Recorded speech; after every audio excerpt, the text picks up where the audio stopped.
ขอนอบน้อมแด่องค์พระรัตนตรัยแก้วเจ้าทั้งสามประการ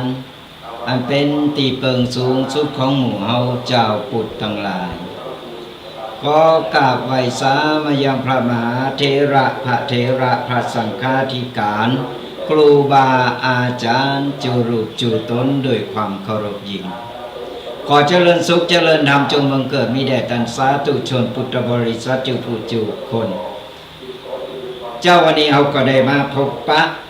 ตักตายกับศรัทธาญาติโยมกันแหมครั้งหนึ่งวันนี้ก็ตรงกับวันเสาร์ที่7 มีนาคมพศ 2569วันคืนก็ลงไปศรัทธาญาติโยมตั้งหลายแปลงใจแปลงจิตแปลงใจมันดีมันงามไก่ปีใหม่ปีหวานเมืองเฮาบ้านเมืองเฮาละเรื่องอะไรอย่างที่มันขุ่นโมเรื่องอะไรอย่างที่มันไม่ใจเรื่องของเฮาก็ปล่อยวางไปปลดปล่อยไป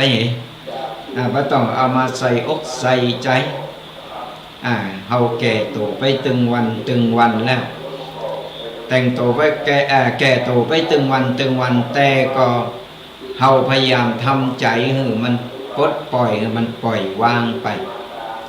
เพื่อที่จะรองรับเอาสิ่งดีๆงามๆเข้ามาใส่โตเฮาในบรรปลายชีวิตเจ้าวันนี้เอามาตักตายกันโอ้ยศรัทธาญาติโยมทั้งหลายสุขภาพร่างกายตอนนี้หายใจเบาๆไข้ออก ตอนนี้เป็นแจ้งกันมามลพิษทางภาคเหนือโดยเฉพาะที่จังหวัดลำพูนนี่มลพิษ PM 2.5 วิกฤตในจังหวัดลำพูนขึ้นระดับสีแดงเลยนะศรัทธาญาติโยมทั้งหลายมีผลกระทบกระเทือนต่อสุขภาพระบบตั้งเดินหายใจตะวานี่ศรัทธาญาติโยมอาตมาภาพออกไปตังนอกโอ้ยหายใจพอบอกออกมันกัดหูดังมันเป็นจามเป็นไอพอไปจังใดก็เป็นมืดมนไปหมดนะพอบอกพอพดหน้าพดหลัง ไปจังใดก็มันฝนจะตกก็ว่าอย่าได้ก็ว่าหมอกเมยอย่างไรเป็นมลพิษนะเพิ่นแจ้งเตือนตั้งโทรศัพท์ตัวแล้วก็เฮาก็พอโดยสายตาเฮาตัวก็ตอนนี้มันกำลังเข้าคันวิกฤตมันจะล่ามไปแถวเชียงใหม่เป็นอย่างได้พองเฮาก็บอกโหเดียวเฮาก็จะมารายงานกันในช่วงท้ายรายการอย่างใดอย่างหนึ่งก็ไปลืมเนื้อศรัทธาญาติโยมทั้งหลายออกไปตังนอกพยายามใส่ผ้าแมสปิดหูดังปิดจมูกเพราะว่าบัดเดียวนี้โอ้ยมลพิษพองเจอโรคพองอะไรอย่างมันต่างๆนานาปนเปละกันมาเมื่อแบบเมื่ออาทิตย์ที่แล้วศรัทธาญาติโยมจะมาถึงอาทิตย์ไฟใหม่บนดอยวัดพระพุทธบาทโอ้ยใหม่หลงหลายใหม่แตะใหม่ว่าศรัทธาญาติโยมพอนี่แดงจึงคึงอยู่บนดอยบุญต้องเอาเฮลิคอปเตอร์นะตักน้ำมาหดมาสกัดกันบ ประเดี๋ยวดับแล้วแต่ว่ามลพิษควันมันยังมีอยู่แลมหลายตีหลายตั้งมันเกิดจากหลายๆอย่างมันมีเหตุหลายๆอย่างไม่ว่าจะเป็นคนจุดพองธรรมชาติพองมลพิษอย่างอื่นพองก็ช่วยกันป้องกันดูแลตัวเนอะช่วยกันป้องกันดูแลลดมลพิษไปเปิ้นห้ามเผาแต่มันก็ยังมีอยู่เพราะฉะนั้นในมือเฮาหลีกเล่งบ่ได้เฮาจะไปทางใดมาทางใดเฮาก็ต้องพยายามออกไปทางนอกก็ปิดหูดังปิดแมทนี่เพื่อสุขภาพของเฮาเองเฮาห้ามอย่างอื่นบ่ได้เฮาก็ห้ามตัวเฮานี่แหละเฮาห้ามตัวของเฮานี่เพราะอย่างน้อยมันก็จะเบาบางลงไปได้ป้องกันเล็กๆน้อยๆก็ยังดีกว่าเฮาบ่ป้องกันบ่ทำมาอย่างเลยเนี่ยก็ตอนนี้มันลามไปหลายตีหลายตั้งลามมาจากต่างประเทศเพิ่นบ้างก็มีลามมาจากหลายตีหลายตั้งรอบด่านตอนนี้มันพอไปทางใดมันถึงบ่พดพอไปทางใดมันถึงบ่หันมืดฟ้าโมดินไปหมด ที่อื่นเป็นอย่างไรก็เดี๋ยวเราก็จะได้มามาเอ่ยกันติดตามรายการกันไปเรื่อยๆเนอะกับรายการธรรมกรรมยองกับตุเจ้ายองป่าสร้างอาตมาภาพระอาจารย์ประพันธ์จันทธีโรห้องกันง่ายๆหรือว่าตุปีแดงวัดบากกอกก็จะได้มามาเอ่ยกัสดาญาติโยมกันเป็นประจำตั้งแต่ทุกๆวันเสาร์ตั้งแต่เวลา 8 โมงจนถึง 10 โมง2 ชั่วโมงเต็มที่เราจะได้ได้เอ่ยกับศรัทธาญาติโยมกันมีปกิณกะต่างๆก้อนใกล้เอาเรื่องนั้นเรื่องนี้มามาเล่าสู่กันฟังเพราะอย่างน้อยก็เป็นข้อคิดจะได้เป็นกูเป็นกิมกับศรัทธาญาติโยมกันตีอีปออีแม่คนเฒ่าคนแก่คนเฒ่าติดเต้งกาต่างๆก็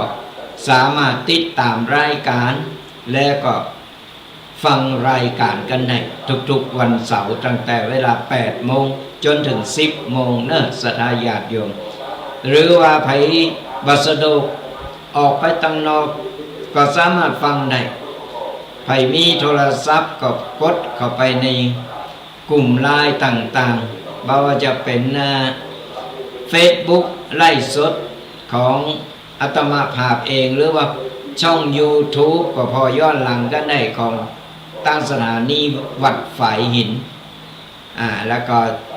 สะดวกสบายหลายตีหลายตั้งหรือว่าจะฟังทางวิทยุเครือข่ายต่าง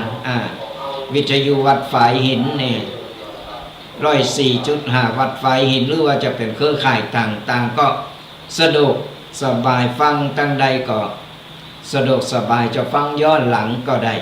ไผที่พอตั้ง Facebook ช่อง YouTube กลุ่มไลน์ต่างๆก็กดไลค์กดแชร์กดติดตามกันกดไลค์กดแชร์กดติดตามกันเราจะได้เป็นกูเป็นกีมกันไปจะได้ฟังธรรมะแบบสบายสไตล์ตุปีแดงวัดบากกอกนี่ก็เป็นประจำกันและก็เป็นกำลังอกกำลังใจกันในช่วงท้ายรายการไผมีอย่างจะจะเอ้ยก็จดเบอร์โทรกันเอาไว้เนิ่นในช่วงท้ายรายการเราก็จะเปิดสายหน้าไม้ศรัทธาญาติโยมได้มา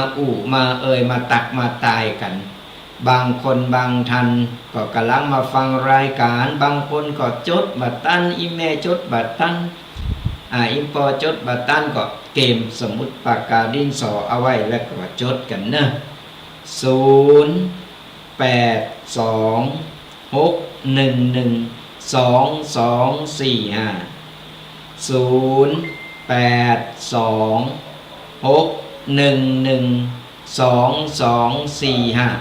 ก็โทรมามาเอ่ยมาตักมาตายกันในช่วงท้ายรายการแต่ว่าช่วงนี้เขายังแบบเปิดสายหน้าไม่เตือนนะ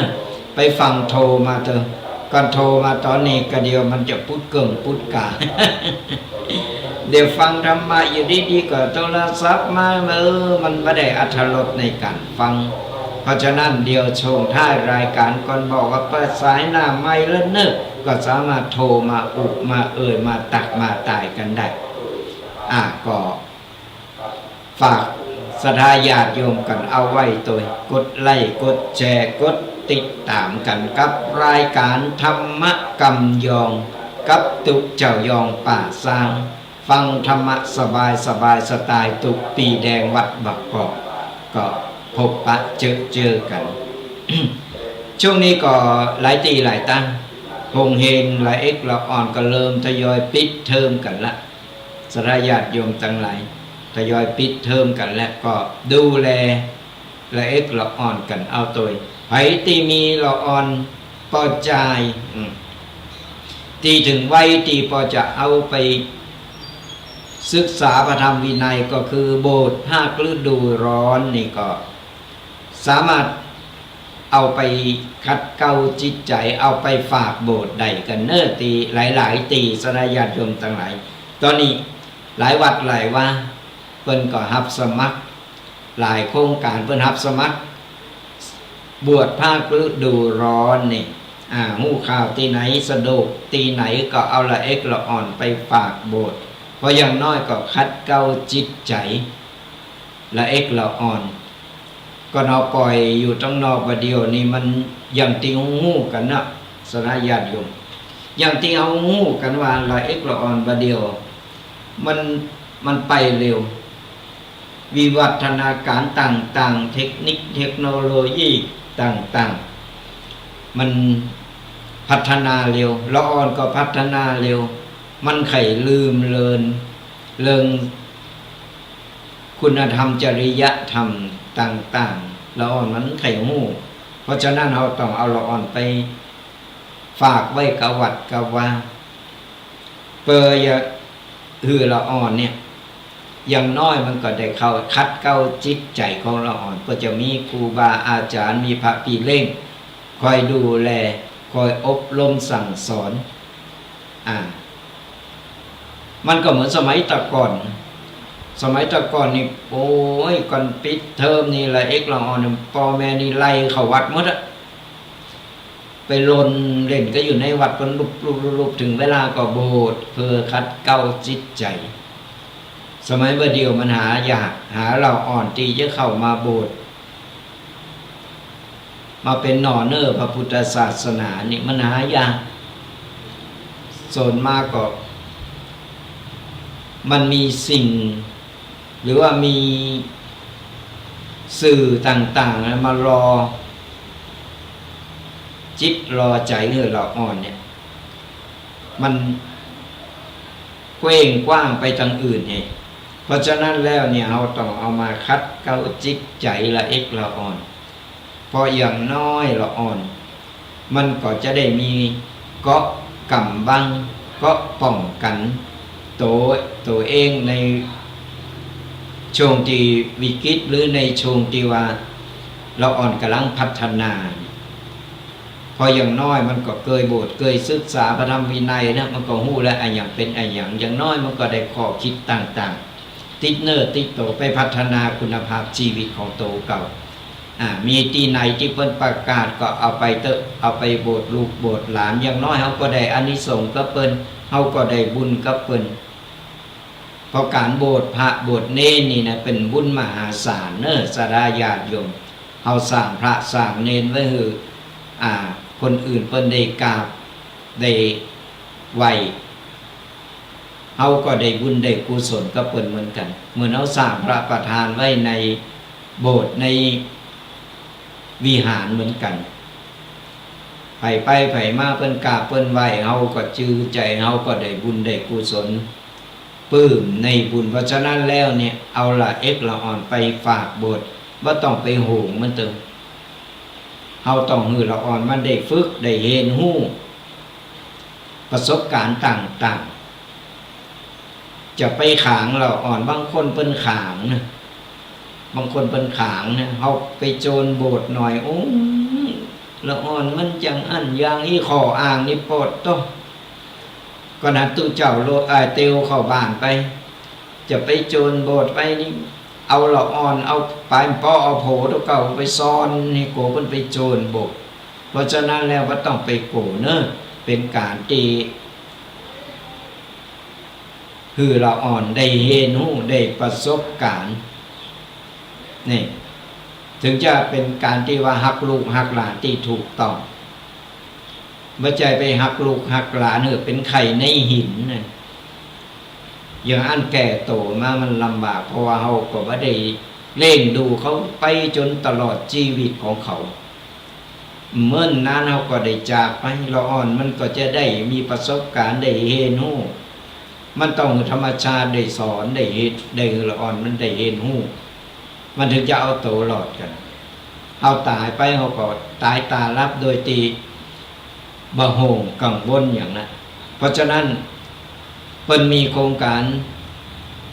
บรรพชาสามเณรภาคฤดูร้อนนี่ที่ไหนก็ได้เอาไปเตะไก่บ้านไก่จองเขาหั่นหลายโครงการเพิ่นก็กำลังเริ่มเสาะหาเราอ่อนน้อยไปโบสถ์เพื่อศึกษาเราเรียนพระธรรมวินัยไก่พอเปิดเทอมเรียบร้อยปุ๊บไก่เปิดเทอมมาปุ๊บเขาก็ลาสิกขาไปเห็นตามปกติยังน้อยเราอ่อนได้กับให้ชีวิตไปละก็ฝากศรัทธาญาติโยมกันเอาไว้ วันนี้อาตมาภาพก็จะได้นำเอาปกิณกะข้อคิดไว้เตือนโตเก่าถึง10 ข้อโดยการที่จะนำมามาเล่ามาสู่ศรัทธาญาติโยมฟังบางครั้งนี่เราก็มองข้ามสิ่งไก่โตสิ่งเล็กๆน้อยๆนี่สิ่งเล็กๆน้อยๆไก่โตบางครั้งเราก็ลืมนะเอาเมากะไปกึดไปตั้งหน้าติ๊กๆละตั้งหลังมันเป็นอย่างอันน่ะนิสัยคนเราเพราะฉะนั้นก็ได้หยิบยกออกมามาเล่าสู่เป็นการเตือนสติเป็นการย่ำมือสดายาโยมลองกับลองโหนไปคิดเพราะว่าตึงวันนี้เอาการที่เขาใจชีวิตอยู่ตึงวันที่เขาผ่านมาเอามาทบทวนบอกมันผิดอะไรอย่างมันถูกอะไรอย่างใดเนี่ยเป็นปกิณกะข้อคิดไว้เตือนตนมีอยู่10 ข้อโดยกันศรัทธาญาติโยมอีปออีแม่ก้อยฟังกันแล้วก็ก้อนใกล้เอาเนอะฟังแล้วก็คิดพิจารณาอันใดดีอันใดโคนก็นำไปปรับใจในชีวิตอันใดที่มันบ่ดีบ่โคนอันใดบ่เหมาะบ่สมเขาก็ปล่อยไปเขาก็ลืมมันไปอันใดที่เราจะเอาไปปรับปรุงไปบอกลูกสอนหลานเขาก็แนะนำกันไปเพิ่นว่าข้อที่1นี่อันนี้ก็มีหลายคนตีบางครั้งนี่ก็ทำมาอย่างโดยตีตามใจตัวเองโดยเอาใจกึดว่าเอาสมองกึดว่าเพิ่นว่าข้อที่1พยายามกึดก่อนและทำอย่างทุกครั้งนี่ก็หมายความว่าการที่เราจะจะว่าจะทำอย่างก็ตามกึดก่อนแล้วก่อยคือเฮากึดก่อนแล้วก่อยศรัทธาญาติโยมทั้งหลายคิดก่อนแล้วพูดแล้วค่อยทำนะเป็นว่านะไอ้ยังก็ตามก่อนเฮาบักกึดก่อนแล้วเฮาออกมาโดยที่เฮาบ่าใจสมองกึดหรือบาดกันก้องออกมาสักแต่ว่าจางเป็นได้ใครยังก็ไปจะเจ็บจะไหมจะเดือดร้อนไหมเดือดร้อนเฮาอย่างไรก็ตามนั่นเป็นว่าบักกึดกูสิ่งกูอยากศรัทธาญาติโยมทั้งหลายเฮาจะทำอย่างเฮาต้องกึดก่อนวางแผนก่อน เขาจะทำงานอันนี้เขาจะทำงานอันนั้นเขาต้องวางแผนก่อนนั่นคือกึศวางแผนแล้วเป็นอย่างอี้อย่างอันอย่างนั้นแล้วก็ไปปรึกษากันจากนั้นในเมื่อเขาปรึกษาเรียบร้อยเขาจะทำตามนี้เป็นการวางแผนเรียบร้อยแล้วไปลงมือทำนี่คือเพิ่นฮ้องว่าเป็นคนที่มีสติบางคนว่าอันเอาอาศัยความมักง่ายจะเยะยังก็เยะจะทำยังก็ทำโดยเบิกกึดบาไตต้องมากันก้องมาก่อนคือเขากึดแล้วก็แล้วก็ต้องทำหือได้บางคนก็ไปโดยเบิกกึด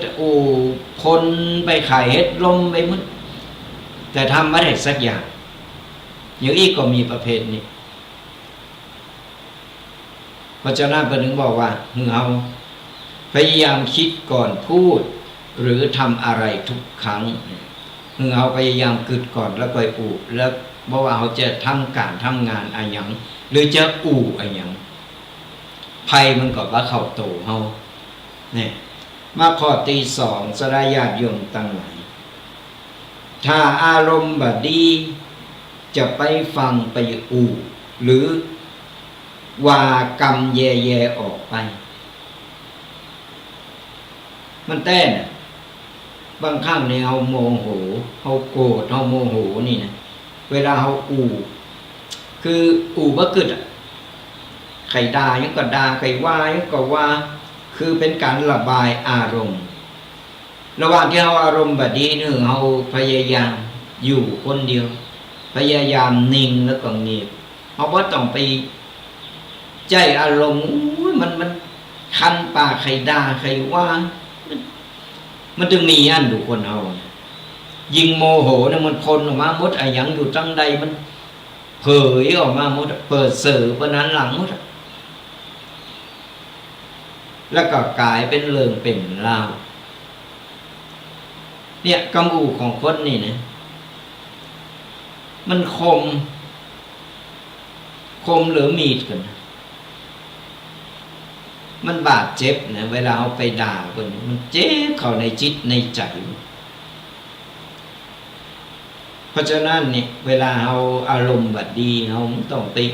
ต้องไประบายเราไประบายคนอื่นเหมือนกันนะที่เราเกิดว่าไว้ใจเป็นอย่างระบายมาเตอะ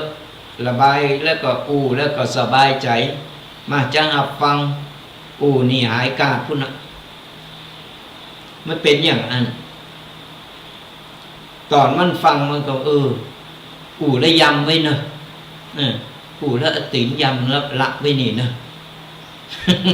แต่มันติดตีนไปมันติดมันบอกติดตีนมันติดปากไปปุ่นไปพดกาดปุ่นเนี่ยสลายญาติโยมจังหลายอย่างที่มันระหว่างที่เขาอารมณ์แบบดีเราพยายามใจสติควบคุมอารมณ์เต่าเก่าก่อนอันเปิดเสือเปิดอันหลังมดความลับอย่างมีอย่างไรมันถึงพ้นออกมาหมดพอมันได้แล้วมันสบายใจด้วยมันได้แล้วมันสะใจอย่างแต่หารู้ก็ว่ามันไม่ได้จบต่ออันบ่เมื่อมันนั้นกรรมเหล่านั้นมันจะย้อนปิกมาหาเราเนี่ยก็เป็นเรื่องเป็นเล่าไปมาข้อที่สามว่าต้องโตตอบทุกอย่างบางครั้งเงียบความเงียบก็จะชนะทุกอย่างเหมือนกันอันนี้เรื่องจริงสลายญาติโยมอาตมาภาพก็เคยเจอมานะยิงเอาเป็นตุเจ้าเอาไปเถงไปว่าเพิ่นเอาพิษเต็มประตูถึงเขาจะพิษบ่พิษเขาก็ว่าเอาพิษอยู่ดีพิษตรงที่เขาเป็นสมณะเขาจะไปเถงไปโตแย่งไปเถงจนคอปูดคอแม่นั้นมันบ่ได้เขาบ่ใจเป็นปุถุชนคนธรรมดาหรือว่าจะเป็นประชาชนธรรมดา เฮาเป็นสมณะเป็นตุเจ้าเฮานิ่งแล้วก็เงียบดีกว่าสระญาติโยมก็เหมือนกันเวลาเป็นมีเรื่องมีราวอะไรอย่างขึ้นมาอะไรอย่างใดก็ตามเฮาไม่ต้องไปโต้แย้งมันไข่พ้นก็พ้นมันไข่ว่าก็ว่าปล่อยมันวางมันอิดเดี๋ยวมันก็ยั่งคนเดียวมันก็มันแบบอิดก็ปล่อยมันต้องมันไปซ้อว่าหากินมันไข่ว่าไข่ด่าเขาก็เขาเตียวหนีกะมันจะโต้ยก้นเขาไปถึงบ้านก็ปอนเอาเข่าเอาป่าอาหารเล่งมันนี่กินข้าวไว้ก่อนเนอะกินข้าวเสร็จแล้วก็ด่าต่อมันก็คงบ่มีขนาดนั้นสลายญาติโยมทั้งหลายเฮาเตียวหนีปล่อยมันพ้นไปมันก็เป็นลมเป็นแรงไปไผไข่ฮับก็ฮับไปเฮามาเฮาเตียวหนีมันก็บ่มีเรื่องบ่มีรางก็เอาไปยืนเถงยืนแต่มันบ่จบมันจึงบ่มีจบมันเป็นเรื่องใหญ่เรื่องโตไปเพราะฉะนั้นอายังกดตามนะเราต้องไปโต้ตอบกับเขาคนเฮานานาจิตต่างเจอถูกใจคนมดตึงหมู่บ้านมดตึงโลกมันเป็นไปบ่ได้มันตึงมีคนหักคนจังมันจังเฮากับจังมันหยังเฮาก็เตียวหนีกับคนที่หักเฮาก็มีอยู่ด้วยมันใจจังเฮามดนี่เฮาเตียวไปหาคนที่เพิ่นหักเฮาพุ่นเตียวหนีไปเงียบต้องไปเอาไอ้สารพัดสัตว์มาแจกกันด่ากันไปด่ากันมาบ่เกิดประโยชน์ยังขึ้นมาก็ต้องไปโต้ตอบอาตมาภาพใจความเงียบใครว่ายังก็ว่าใครด่ายังก็ด่ามันใครไปแปลงกรรมใครยังก็เลิกก็มันใจเลิกของเฮาเรื่องของเฮามีหน้าที่อย่างเฮาเยะของเฮาทำของเฮาไปมันต้องไปสนใจมันอิดมันเมื่อยปากมันขี้ข้านนี่ก็ปล่อยมัน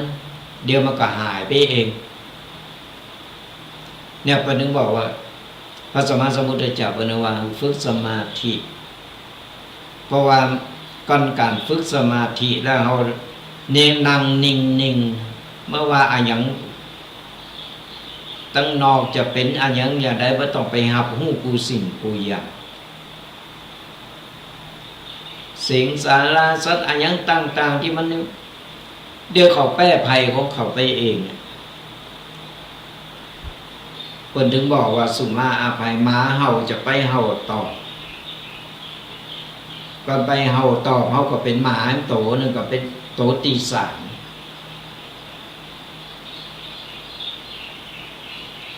เพราะฉะนั้นเนี่ยเห่าเนี่ยสดายาโยมทั้งหลายนิ่งแล้วก็เงียบยิ้มนี่ต้องไปสนใจเตียวหนีไปก็เป็นเรื่องของเขาไปเฮามีหน้าที่อย่างทำไปเถอะมาข้อตีสี่เมื่อเจออะหยังแย่แล้วเฮาแค่เดินออกมาจากตรงนั้นไม่ต้องไปอดทนอะหยังก็ตามที่เฮาได้เจอเรื่องอย่างที่แย่ๆเพราะว่าจะเรื่องการงานเรื่องครอบครัวเรื่องการใช้ชีวิตประจำวันบางครั้งเนี่ยเราผิดพลาดไปเราทำอย่างมันอาจจะบ่ถูกบ่โคนบ่เหมาะมันเป็นเรื่องอย่างที่ทำเรารู้สึกว่าแย่เราพยายามเดินออกไปห่างตัดสินใจเลยออกไปห่างจากตรงนั้นก็เหมือนเราเตียวไปเราไปเจอของเน่าของเหม็นอยู่รอบตัวเฮาเนี่ยเฮาจะไปทนอยู่กับความเน่าเหม็นนั่นกันทนดมอยู่อย่างอั้นกัน ตั้งนอกก็ยังมีอากาศที่บริสุทธิ์พุทธผ่องคอยต้อนรับแต่มันอยู่ที่ใจเฮาก็เฮาบ่กึดที่จะก้าวเดินไปเฮาก็บ่พบปะมันเฮาก็ต้องจมปักอยู่กับอย่างนั้นอยู่กับสิ่งเน่าเหม็นแต่ก่อนเราตัดสินใจนักแน่นและตัดสินใจก้าวออกจากตั้นนั้นไปเฮาก็จะพบกับสิ่งดีๆหลายๆอย่างที่รอเฮาอยู่ก็เหมือนกันสระญาติโยมทั้งหลายเมื่อเฮาเจออย่างที่แย่ๆก็แค่เฮาตัดสินใจเดินออกจากตั้งนั้นไปก้าวต่อไปก้าวเดินไปตั้งหน้าบางครั้งมันก็ต้องฝืนอย่างก็ตามเนี่ยที่เรามีชีวิตที่รู้สึกว่าวันนี้ทำงานที่นี่รู้สึกว่าบ่ก้าวหน้ารู้สึกว่าการใช้จ่ายแบบเป่งปอปลายแบบปอก็มีพนักงานเปินพนักงานตัวกันก็ทะเลาะเบาะแว้งหรือว่ามีปัญหากันทำให้เราบ่มีกระจิตกระใจในการเหยียดการทำงานตัดสินใจงานมันก็บ่ใช่ว่ามีตีเดียวเฮาก็สอบพอว่างานใดที่มันเหมาะสมกับเฮาที่เฮาชอบที่เฮาถนัดบ่ต้องโกออกไปแล้วโกบ่มีงานทำโกไปตกงานแล้วก็ฝืนอยู่จมปักอยู่อย่างนั้นเหมือนกันฉันได้ก็ฉันนั่นสลายญาติโยมทั้งหลายเพราะฉะนั้นอย่างที่มันยิ่งอยู่ยิ่งแย่ลง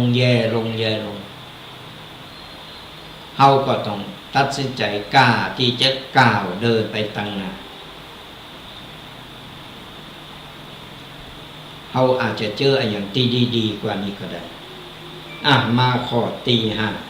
5อย่าไปหัวเสียกับเรื่องไร้สาระ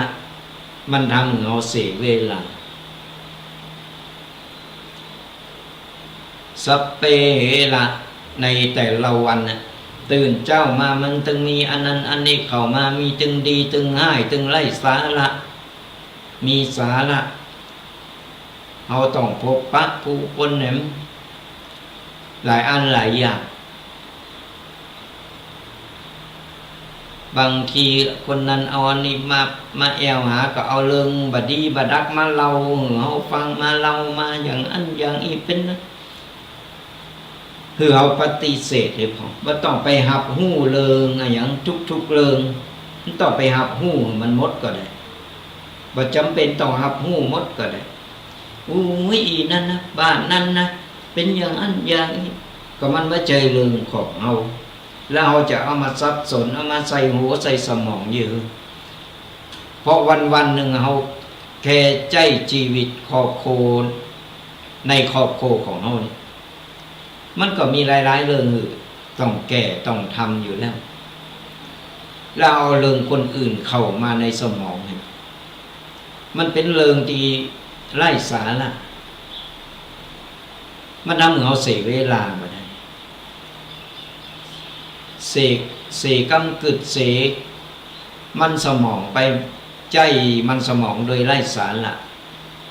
แล้วก็เสียเวลาตีจะต้องเอาเวลาตรงนั้นตีไปนั่งเมานั่งนั่งขายลมพลใส่กันนั่นเอาไปทำอย่างอื่นที่มันสั่งสรรค์มันยังได้ประโยชน์กว่าดีกว่าเป็นนางเมานั่งวันกินข้าวเสร็จก็ขึ้นบันเนื้อลองบันไตเก็บเอากำหันบานนี่เอาไปเล่าสู่กันฟังก็ถามว่าเงินเดินได้ก็ได้กับเงินเดินคนเฒ่าเงินเดินเรื่องไงไปสอดแนมเรื่องไปเล่าขวัญนินทาเจ้าบ้านหรือว่าเปินบ้านเพิ่นเจมีหือ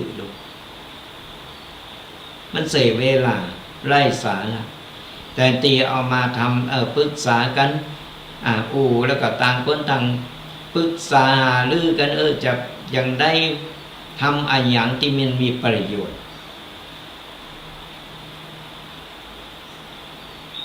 มันเป็นเรื่องไร้สาระสระญาติโยมทั้งหลายเพราะฉะนั้นแหละเป็นปั๊บพฤติกรรมโตเก่ามันก็ว่าเป็นบาปกับโตเก่าตัวก่อนอันมันจะติดข้ามภพข้ามชาติเนี่ยมันจะติดกันไปข้ามภพข้ามชาตินะติดนิสัยโตเก่าอย่างนี้ก็เอาไปแก่ในมือเฮาหู้แล้วเฮาก็แก้ไขปรับปรุงได้มาข้อที่ 6โฟกัสแต่สิ่งดีๆจะทำให้เฮาเนี่ยมีความสุขตลอดวันเคยอุไปแล้วละว่าตื่นเจ้ามาล้างหน้าแปรงฟันอย่างเรียบร้อยแล้วปุ๊บก็อธิษฐานกับโตเก่ายิ้มมือกับโตเก่าวันนี้โชคดีได้ตื่นมาได้พบปะครอบครัวได้พบปะได้พอแสงอาทิตย์ได้พบปะเพื่อนฝูงญาติพี่น้องถือว่าโชคดีเมื่อเราพิจารณาเลยว่าเขามีโอกาสได้ตื่นมามีลมหายใจในแต่ละวันถือว่าโชคดีบางคนรับไม่ได้ตื่นเอาตื่นมาล้างหน้าแปรงฟันเรียบร้อยปุ๊บไหวพระอย่างเรียบร้อยยิ้มแย้มแจ่มใสยิ้มมือกับโต๊ะเก่าก่อนเพราะอย่างน้อยเป็นการหือกำลังใจโต๊ะเก่ายิ้มมือโต๊ะเก่าเรียบร้อยปุ๊บก็เขาก็จ๋าก็คอโคตักตายคอโคยิ้มแย้มแจ่มใสบัดใจตื่นมาแปรงหน้าคิ้วหน้าขวาแปรงหน้าเหมือนปากมันปากตักเข่างอกอกงอกวันนั้นวันคำมันจึงแบบมีแต่เรื่องง่ายๆเข้าบ้านก่อนเอายิ้มแย้มแจ่มใสอารมณ์ดีตั้งแต่ตื่นมาโอ้ยวันนั้นวันคำเขาก็จะเจอแต่สิ่งดีๆนะเขาคิดดีทำดีดีสิ่งดีๆมันก็จะเข้ามาหาเขาเองก่อนแปลงหน้าคิวหน้าขวางไปทางใดไปก็ตึงมาตอนครับแปลงนี่หน้างอกอกงอกเป็นถามเป็นยังถามกรรมตอบกรรมไปว่าครบค่าสมาคมตัวเอาโฟกัสแต่สิ่งดีๆจะทำเรามีความสุขตลอดวันยิ้มแย้มแจ่มใสตักตายกันไปคนไทยเราเป็นห้องว่ายิ้มสยามฝรั่งต่างชาติที่เป็นมาแอวบ้านเราเป็นชอบนิสัยคนไทยเพราะอย่างเป็นชอบมาแอวพอเวลาหันคนไทยหูจักบ่หูจักเป็นยิ้มใส่กันเป็นยิ้มใส่กันไม่ได้ตักตายพอหน้าก็ยิ้มกันเนี่ยมันมีความสุขสระญาติโยมทั้งหลายรอยยิ้มนี่มันสำคัญถึงบอกว่าตื่นเจ้ามาปุ๊บส่องกระล้างหน้าแปรงฟันเรียบร้อยส่องกระจกแล้วก็ยิ้มกระโตเก่าวันนี้โชคดีได้มีโอกาสตื่นมาพอโลก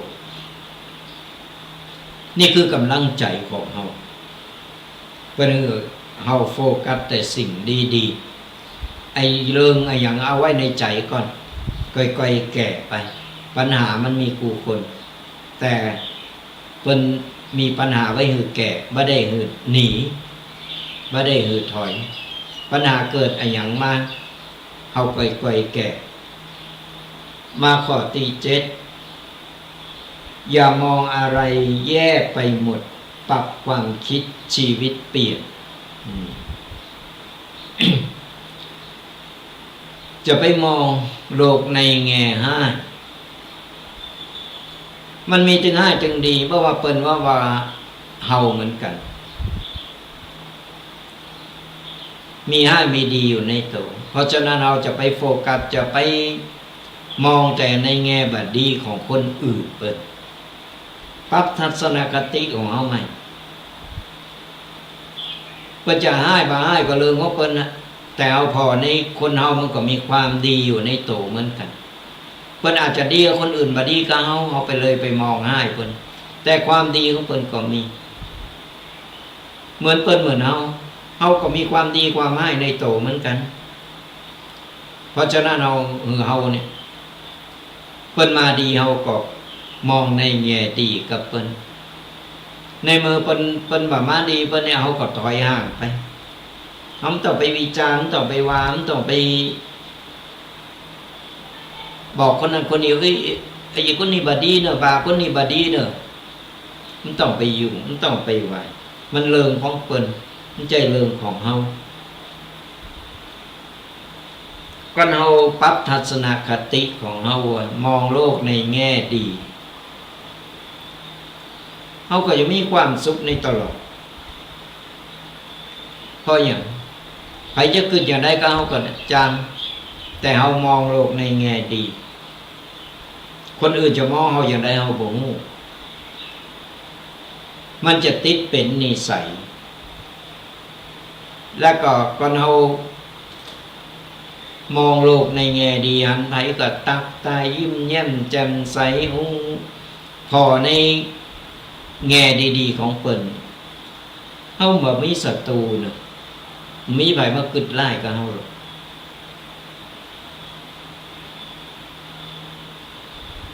ก็เฮาไปมองในแง่บ่ดีนะเปิ้นก็จะพอเฮาในทางที่บ่ดีกันเฮามองในแง่ดีกับคนอื่นเพิ่นก็มองเฮาในแง่ดีโอ้ยคนนี้เพิ่นปู่โมนเนาะโอ้ยเพิ่นเป็นคนใจดีเนาะเป็นคนยิ้มแย้มแจ่มใสอัธยาศัยดีนี่ฝึกไปบ่อยๆฝึกไปมึนๆเพื่อติดเป็นนิสัยแล้วความงามความดีต่างๆมันออกมาจากภายในสัทธาญาติโยมทั้งหลายมันจะออกมาจากภายในเพิ่นจะพอเฮาหันเลยว่าโอ้คนนี้โอ้เพิ่นเป็นคนใจบุญสุนทานเพิ่นดีเนาะเพิ่นงามจิตงามใจมันจะมีรัศมีเปล่งออกมาเงาหู้เฮาหันเลยว่าคนนี้เพิ่นงามตึงนอกตึงในนี่ก่อนเฮาไปคิดอคติกับเปิ้นคนอื่นมันตึงมีนะหน้าตามันตึงบ่งบอกว่าเอาไปอคติคนนั้นพออคติกับคนนี้มันบ่มีมันทำมือเฮาเนี่ยบ่ผ่องใสมันมีอย่างหนึ่งตึงหู้เลยว่าอุ๊ยคนนี้เป็นคนดีชอบดูถูกคนชอบว่าคนชอบอคติกับคนมันจึงมีหั่นเพราะฉะนั้นแล้วก่อนเฮาฝึกจิตฝึกใจของเฮาเป็นความคิดเป็นทัศนคติของเฮาคือมองคนในแง่ดีชีวิตเฮาก็มีความสุขมาข้อที่8เพิ่นว่าใจเย็นให้มากขึ้นอย่าคาดหวังว่าจะได้ดั่งใจทุกเรื่องยังเกิดตามสดาญาติโยมทั้งหลายคนเฮานี่มันรักโลภโกรธหลงส่วนมากจะใจอารมณ์เป็นใหญ่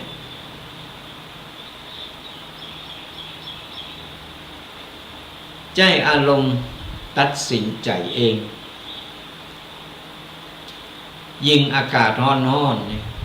เป็นคนใจร้อนขี้งุดงิดบ่ได้ดังใจหน่อยเอายังเอาแต่อกแต่ใจโตเขา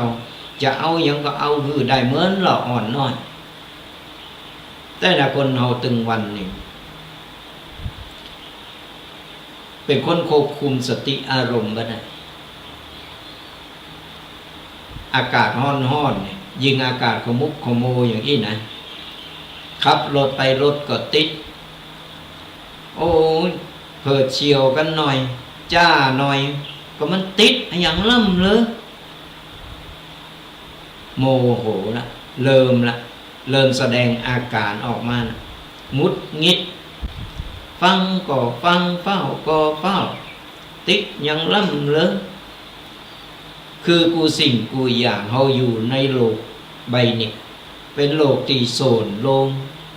คนนาจิตตังอยู่เฮาต้องปั๊บโตปั๊บใจเข้าหากันมันบ่มีอะไรอย่างใดดังใจหมดกูสิ่งกูอย่างเหมือนเฮาคิดเฮาก็ได้อยู่บนโลกใบนี้คนเดียวก็เราอยู่บนโลกใบนี้คนเดียวมีเฮาคนเดียวนี่นะเยอะอย่างเยอะไปเตอะทำอย่างทำไปเตอะมีไปว่าแต่นี่เฮาอยู่โซนโลงเฮาก็ต้องแปลงใจเข้าหากันแปลงใจเย็นอย่างตอนเนี้ยปั๊มน้ำมันแต่ละตีจอคิวกันยาวเหยียดเปื่ออย่างจะไปเติมน้ำมันป่ายบ่ปอ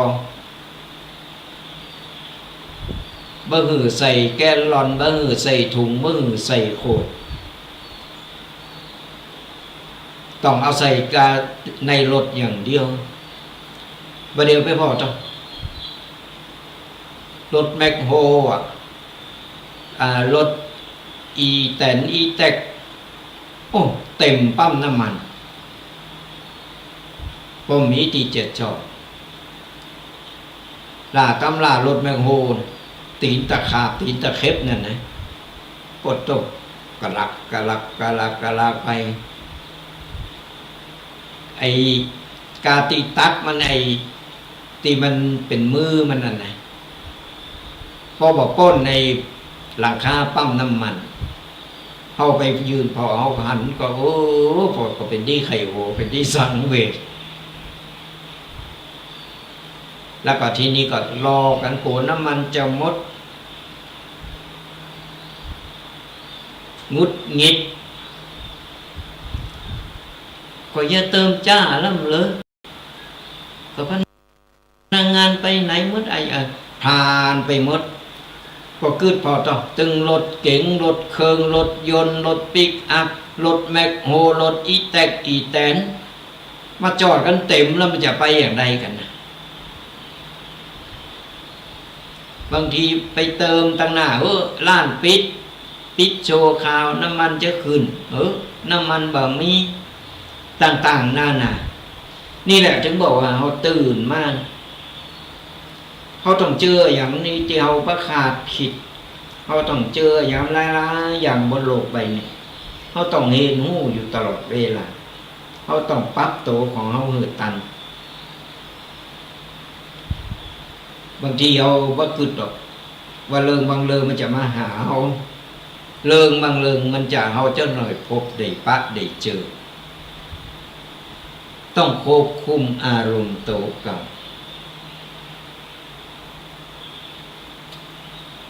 มันแบบมีอะไรอย่างนี้มันสมปรารถนาใดดังใจหมดกูสิ่งกูอย่างเขาต้องทำใจคือเทว่าเปิดโลกของเขามีเขาก็ได้อยู่ตัวคนเดียวไม่ต้องไปวงกว้างในครอบครัวเขาเหมือนกันแค่ในครอบครัวของเขา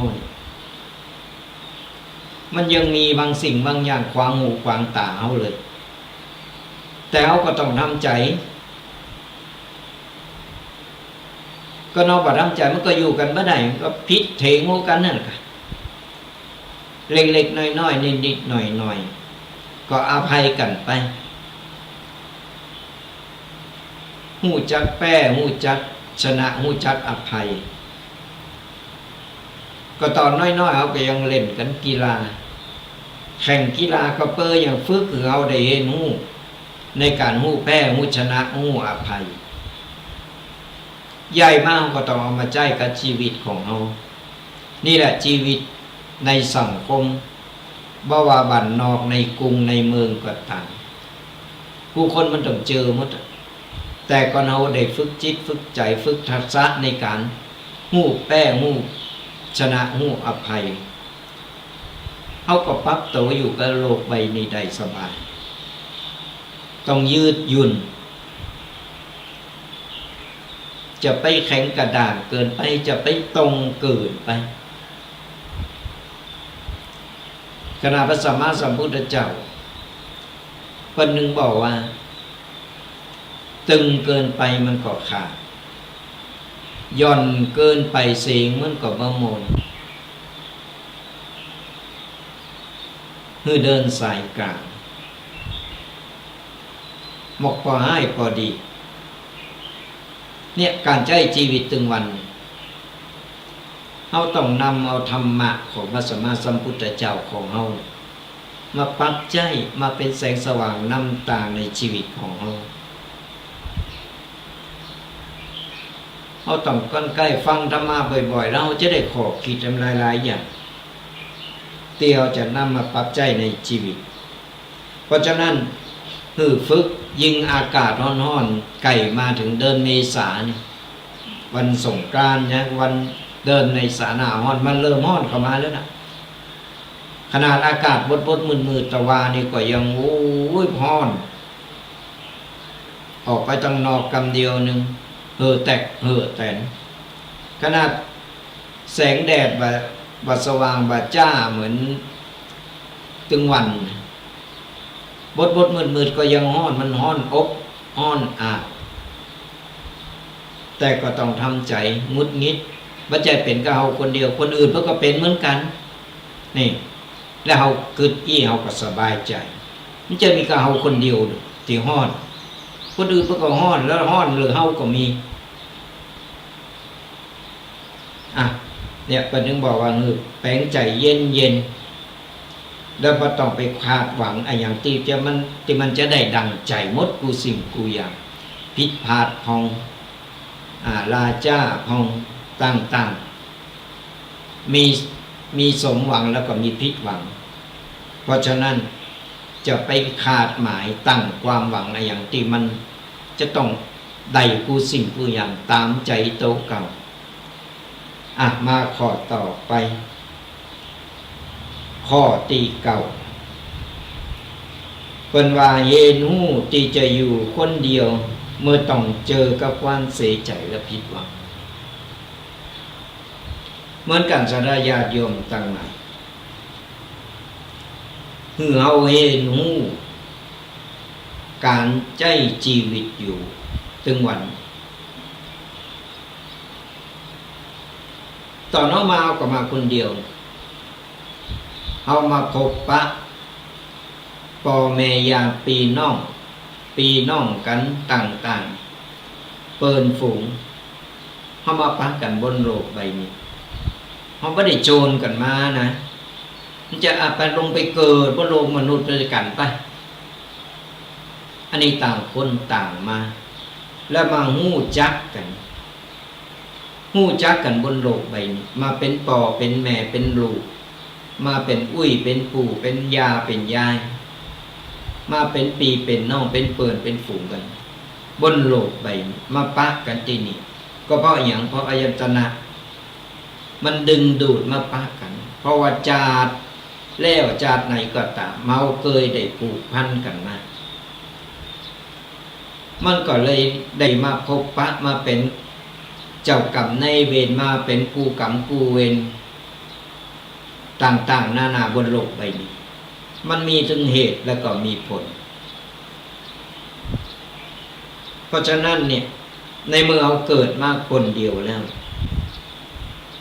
เขามาปะตั้งนอกเขาบางครั้งนี่เขาก็ต้องทำใจไว้ก่อนเลยว่าเวลาเขาตายไปเขาก็ต้องไปคนเดียวมีไปโรนตัวเขาหรอกมันใจเหมือนดาวลูกไก่ พ คนเอาแม่ไปฆ่าแล้วลูกลนใส่กล่องไฟตัวเองอันนี้เวลาคนเอาไปเผาคนยัดเข้าไปในเมนจุดไฟบุ่มมีไฟโลนตัวดูมีก็ยืนพอกันนั่นนี่มาคนเดียวไปคนเดียวเพราะฉะนั้นเราต้องทำใจว่าเราต้องเห็นหู้ที่จะอยู่คนเดียว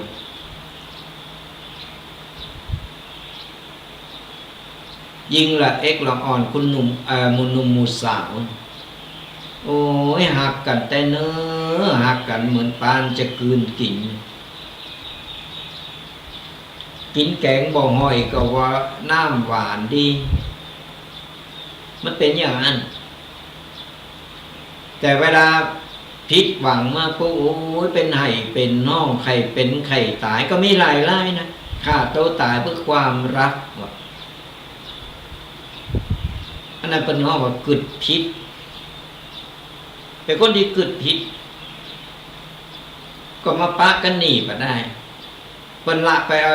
มีคนอื่นเสียอกเสียใจตัวเก่าอยู่บ่ได้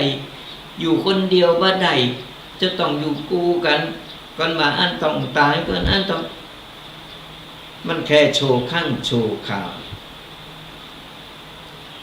มันไปอยู่คนอื่นมันก็เปลี่ยนแปลงไปเป็นคนอื่นไป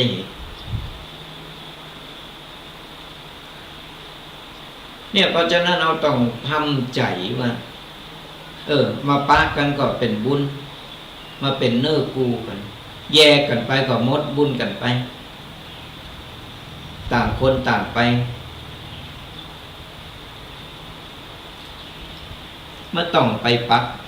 เอาโหปักโหปั๊มอยู่อย่างนั้นไปหลงอยู่กันมันเป็นความหลงแบบนั้นสำหรับหนุ่มสาวที่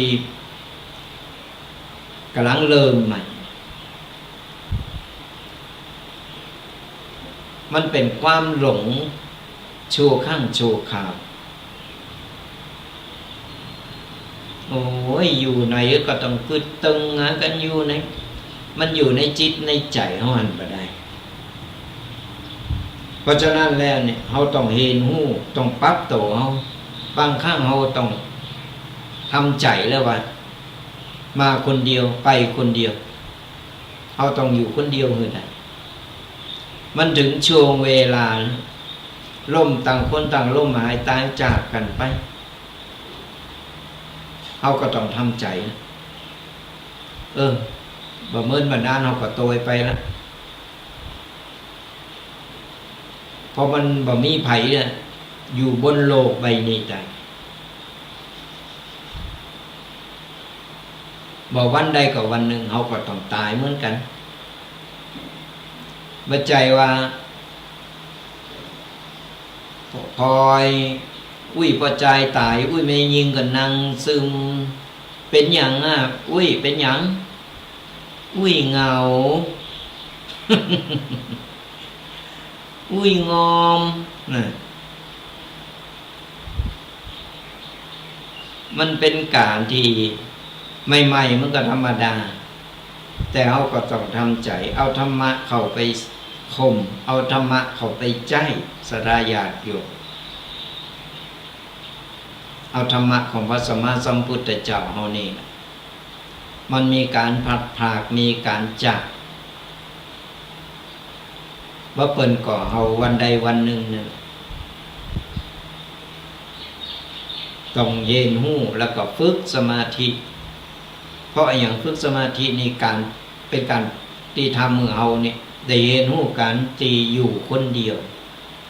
แล้วมันมีความสุขแบบใจนั่นอันนี้ต้องทำเองทำไมทุกอย่างเราได้ทุกเจ้าถึงต้องชอบนั่งสมาธิ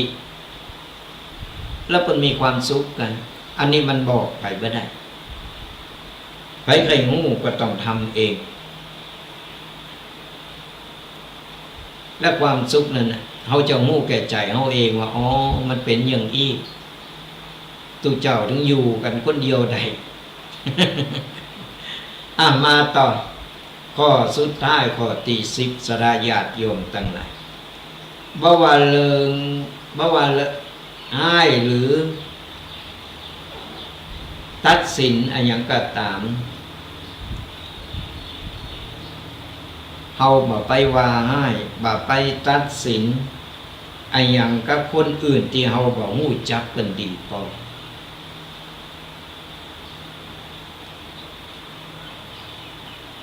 ก็อย่างที่ว่านะโดยรวมและศรัทธาญาติโยมทั้งหลาย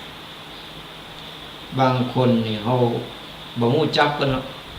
เพิ่นว่าบ่ดีเฮาก็ว่าบ่ดีตัวเพิ่นว่าดีเฮาก็ว่าดีตัวแล้วก็ชอบไปตัดสินใจตัดสินคือเพิ่นเฮาใจนำหน้าที่เป็นศาลบ่ได้เป็นบ่ได้ทำหน้าที่เป็นผู้พิพากษาชอบไปตัดสินคนนั้นดีคนนี้บ่ดีเป็นห้องศาลเตะตั้งนั้นที่เฮาก็บ่ฮู้จักเพิ่นดีพออาศัยว่าคนนั้นเราหูฟังคนนี้เราหูฟังแล้วก็เลยตัดสินใจโตยเพิ่นไปอันหยังก็ตามในการที่ว่าเลิงเราจากปากคนอื่นก่อนที่เราจะเจอเพิ่นก่อนที่เราจะฟังเรื่องที่พระเจ้าเราฟังเราต้องศึกษาเห็นรู้กับคนที่เพิ่นจะเล่าให้เราฟังก่อน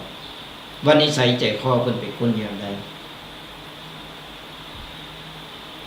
คนนี้เป็นคนชอบไปเล่าอันนั้นอันนี้คนนั้นคนนี้ฟังเราก็ต้องรู้ว่านิสัยคนนี้เป็นคนอย่างไรฟังเรื่องของนิสัยพอนิสัยของคนเราก่อนแล้วไปฟังเรื่องคนอื่นเกิดก็ฮู้ว่ามันเป็นคนขี่จุเป็นคนขี่โม่ขี่ลมเป็นคนแม่กล้าขายเฮ็ดลมประจำหมู่บ้านมันนิสัยอย่างนี้แล้วจะไปฟังมันเยอะมันไร้สาระเสียเวลา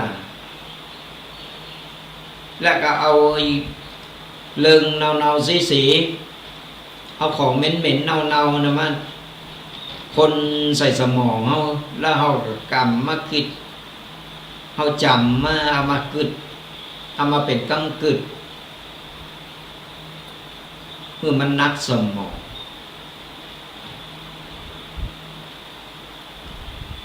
อันยังก็ตามที่เฮา หู้เฮาหันเฮาไปฟังตัดสินใจไปฟังกล่าวหาว่าให้เพิ่นกูสิ่งกูอย่างมันมีที่มาที่ไปมีที่ผิดที่ถูกมันมี3ด้านเสมอด้านเพิ่นด้านเฮาด้านถูกต้องผมต้องไปตัดสินใจผมใจเป็นผู้พิพากษาทำงานอยู่ที่ศาล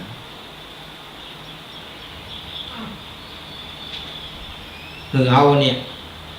ทำใจเป็นกลางวางโตเป็นกลางใครจะดีก็โตเปิ้นใครจะให้ก็โตเปิ้นเราต้องไปว่าให้ต้องไปตัดสินต้องไปอยู่ในเรื่องของคนอื่นเปิ้น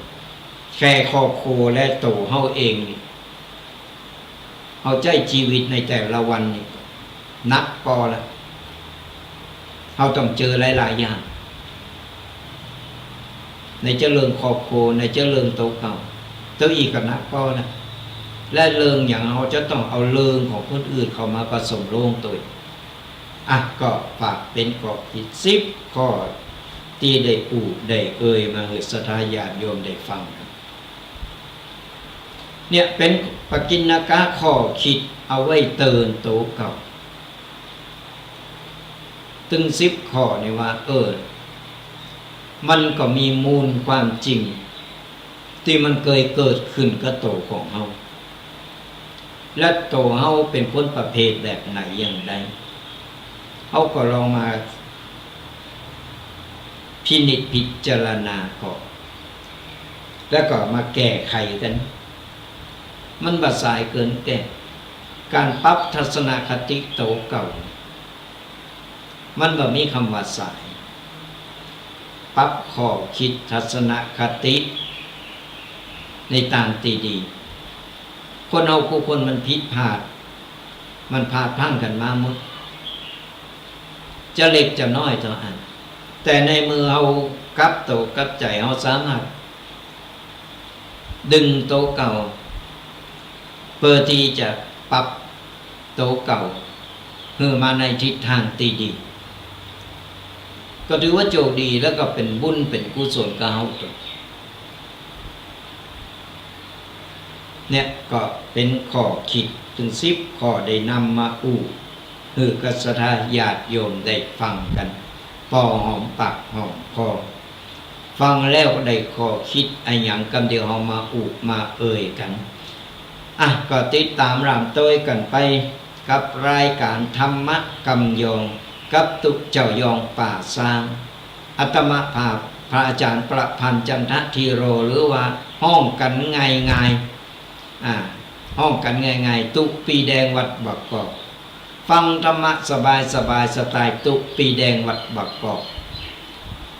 ก็เป็นประจำทุกๆวันเสาร์ตั้งแต่เวลา 8 โมงจนถึง 10 โมงกับรายการธรรมะกำยองฟังกำยองนี่แหละสบายอู้กันง่ายเข้าใจกันง่ายไม่ต้องไปพิธีตีตองอะไรอย่างไปรักการอะไรอย่างหนักหนาก่อนอันเราต้องมานั่งแปะนั่งเป็นกำกึดบกาอู่บกาจ้าก็ตุกเจ้าพระเนนกูใจกำอู่บจางกันต่างๆนานาเฮาอู่กันอย่างนี้สบายฟังแบบสบายฟังธรรมะไปตัวไข่หูไปตัวแยกการไปตัวแล้วเฮาก็ได้ขอบคิดไปตัว ก็ฝากติดตามกันไปบ่ว่าศรัทธาญาติโยมฟังรายการบ่ว่าจะเป็นตั้งวิทยุ FM 104.5 วัดฝายหินนี่ก็ตามหรือว่าเครือข่ายที่เป็นกระจายเสียงไปหรือว่าจะเป็นติดตามไปทาง Facebook ช่อง YouTube กลุ่มไลน์ต่างๆปะตั้งใดก็กดไลค์กดแชร์กดติดตามกันไปเฮาก็จะได้บัดตกบุญจะได้ฟังธรรมะดีๆกันเป็นประจำนี่ก็ฝากติดตามกดไลค์กดแชร์กันไปเฮาก็จะได้เป็นกูเป็นเกมจะได้อู้ได้เอ่ยกัน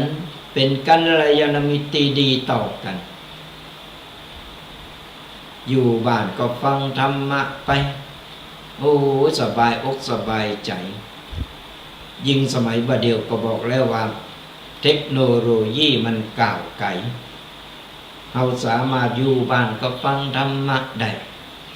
ด้บุญฟังธรรมะได้ข้อคิดตัวได้บุญตัวนี่ก็ฝากกันไว้ตัวเดี๋ยวสักกรรมเราจะเปิดสายหน้าไมค์สระญาติโยมได้มาอุมาเอ่ยมาตักมาตายกันจดเบอร์โทรกันเอาไว้ก่อนเนอะ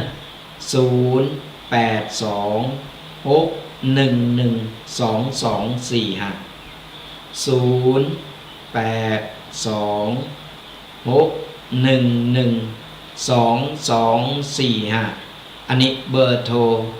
หน้าไมค์ตั้งรายการของเราก็เดี๋ยวสักกรรมเราจะเปิดสายหน้าไมค์กันก็ยังติอุกันสระญาติโยมทั้งหลายก่อนอื่นก็ต้องขออนุโมทนาบุญกับสระญาติโยมกดไลค์กดแชร์กดติดตามแล้วก็คอมเมนต์มาทาง Facebook ของอาตมาภาพโอ้ยคอมเมนต์มาหลายอันหลายอย่างบางคนก็บอกว่าอยู่กรุงเทพฟังชัดเจนดีเจ้าโอ้อนุโมทนาสาธุเดี๋ยวจบรายการเราก็จะ ตอบคอมเมนต์กัน คือกับสดาญาติโยมที่เป็นตักตายมาตั้งช่อง Facebook YouTube หรือกลุ่ม LINE นะก็เป็นกำลังใจกันอย่างนี้แหละสดาญาติโยมทั้งหลายกำลังใจถึงไม่มีตัวตนแต่ก็มีอิทธิพลทั้งผู้ให้และผู้รับเป็นกำลังใจซึ่งกันและกันบ่เหมือนบ้านหน้าเฮาก็ต่างคนต่างจากกันไปละตอนเฮาอยู่เฮาก็ทำจิตทำใจให้เบิกบานให้สดใสก็ถือว่าเป็นบุญเฮาเคยได้รวมบุญกันมานั่นแหละมาถึงได้มาปะมาพบได้มาอู่มาได้มาฮู้จักกันก่อนเฮาบ่มีความผูกพันกันมาหลายภพหลายชาติเฮาก็คงบ่ได้มาเป็นกัลยาณมิตรดีต่อกันเฮาก็คงบ่มาฮู้จักกันก็คงบ่มาได้ฟังได้ได้ฟังธรรมะกันได้ได้เป็นกำลังใจกันมันมีที่มาที่ไปทั้งนั้นแหละเพราะฉะนั้นเฮาก็ต้องมาเป็นกัลยาณมิตรดีต่อกันเป็นญาติพี่น้องรวมโลกกันหักกันเอาไว้สามัคคีกันเอาไว้ไม่ต้องไปจังไผไม่ต้องไปอาฆาตพยาบาทไผยิ่งแก่โตมาเฮาปล่อยวางเฮาทำโตสบายฟังธรรมะไปมีก็กินไหมกินได้ก็กินไหมสร้างบุญสร้างกุศลไปเพราะมันจะเป็นผลที่เฮาส่งผลถึงเฮาในปลายปากหน้าปลายปากหน้าเกิดมาเขาก็ยังได้มาปะมาพบกันจะมาในลักษณะแบบไหนอย่างใดมันเคยผูกพันเคยเคยจ่ากันมันก็ต้องได้มาปะมาพบกันเพราะนอกอายันตนะมันดึงดูดเข้าหากันเพราะฉะนั้นแล้วเนี่ยแต่งจิตใจสบายไม่ต้องไปซีเรตไปเครียดอะไรอย่างเอาธรรมะเป็นตีปึงนั่นแหละเอาโชคดีที่เราได้เกิดมาในพระพุทธศาสนาได้มาพบพระพุทธศาสนาของเรามีพระสัมมาสัมพุทธเจ้าของเรามาเป็นตีเปิงอันสูงสุดนี่ถึงได้นำปาของเราเนี่ยได้มาปะมาพบกันเอาละสดาญาติโยมทั้งหลายตอนนี้ได้เวลาที่เราจะเปิดสายหน้าไมค์สดาญาติโยมได้โทรมามามาตักมาตายกันวันนี้อากาศเป็นอย่างใดตั้งเจียงใหม่ไปอยู่ตั้งใดเดียวรายงานกันเข้ามาได้เนอะเราก็จะได้รู้ว่าไม่ใช่มีกติละปูนนะขมุกขโมนี่พอไปตั้งใดพอว่าพดบาหัน ออกไปตั้งนอกก็เป็นจามไอยังกึดยากว่าจะออกไปตั้งนอกอยู่นะประเดี๋ยวนี้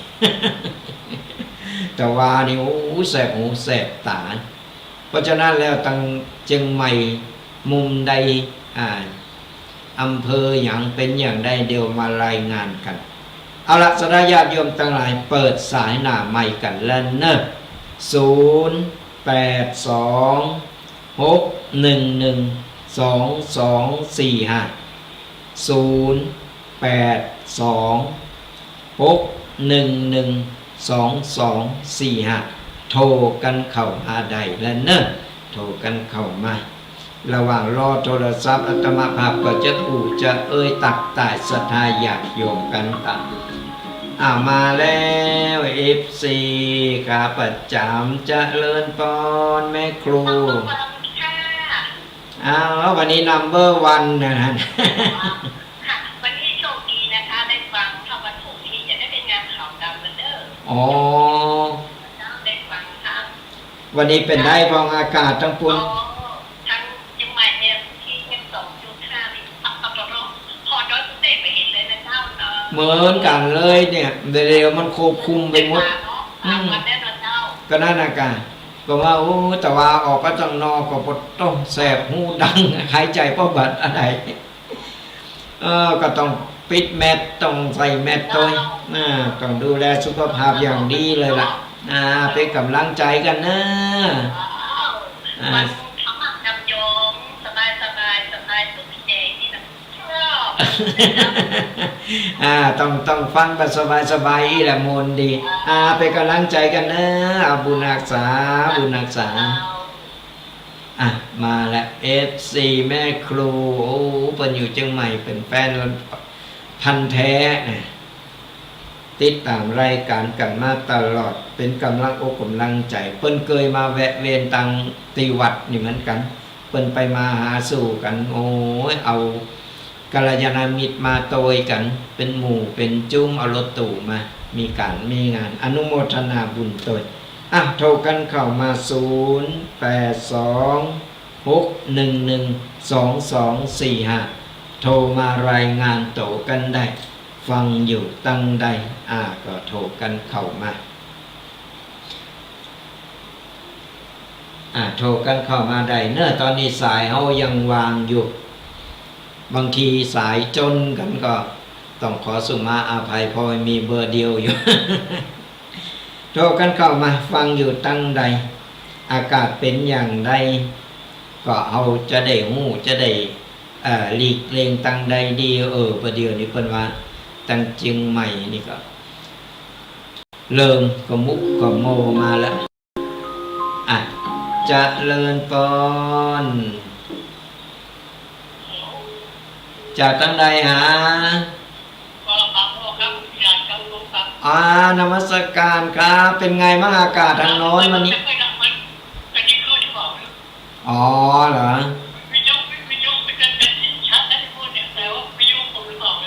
อ๋อก็ต้องอากาศเป็นไงบ้างเหรอโอ้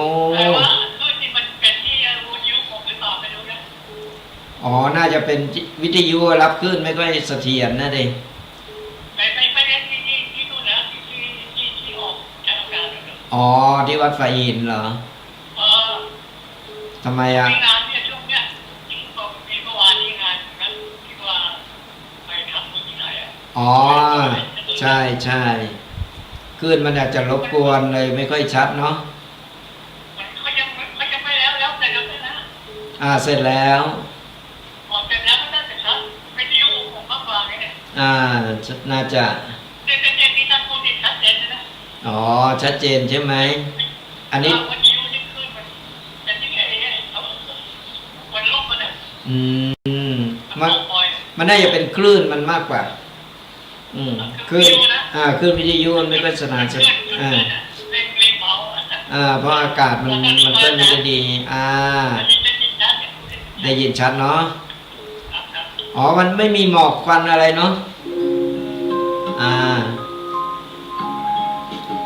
เจริญพรเจริญพร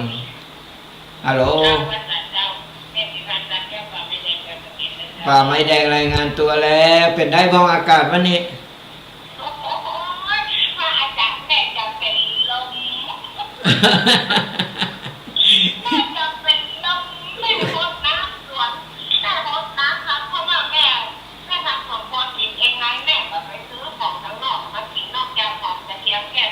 อ๋อ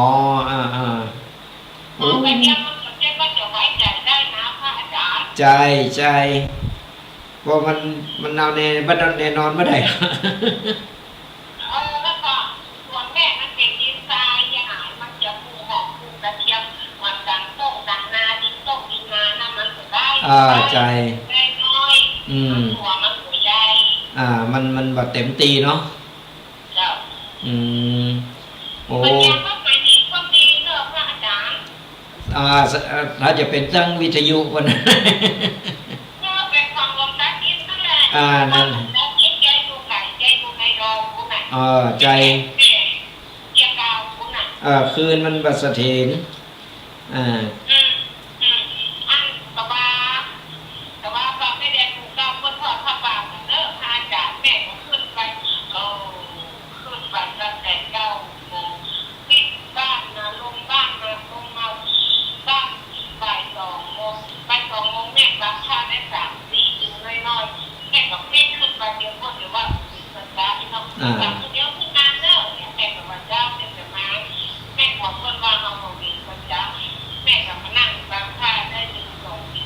ไม่น้อย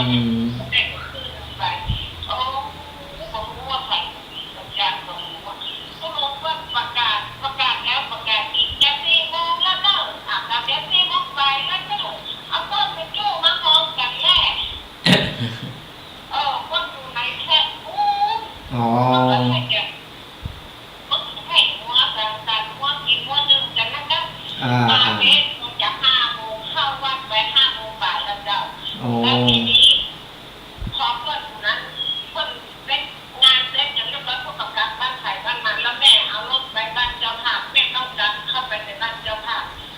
อืมเวลาพ่อแข่งเป็นกองพนัน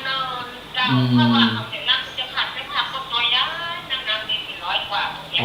เด็กกับคนเราเด็กกับนั่งนะถ้าคนกับว่าเจ้าร้านคนเดียวก็ได้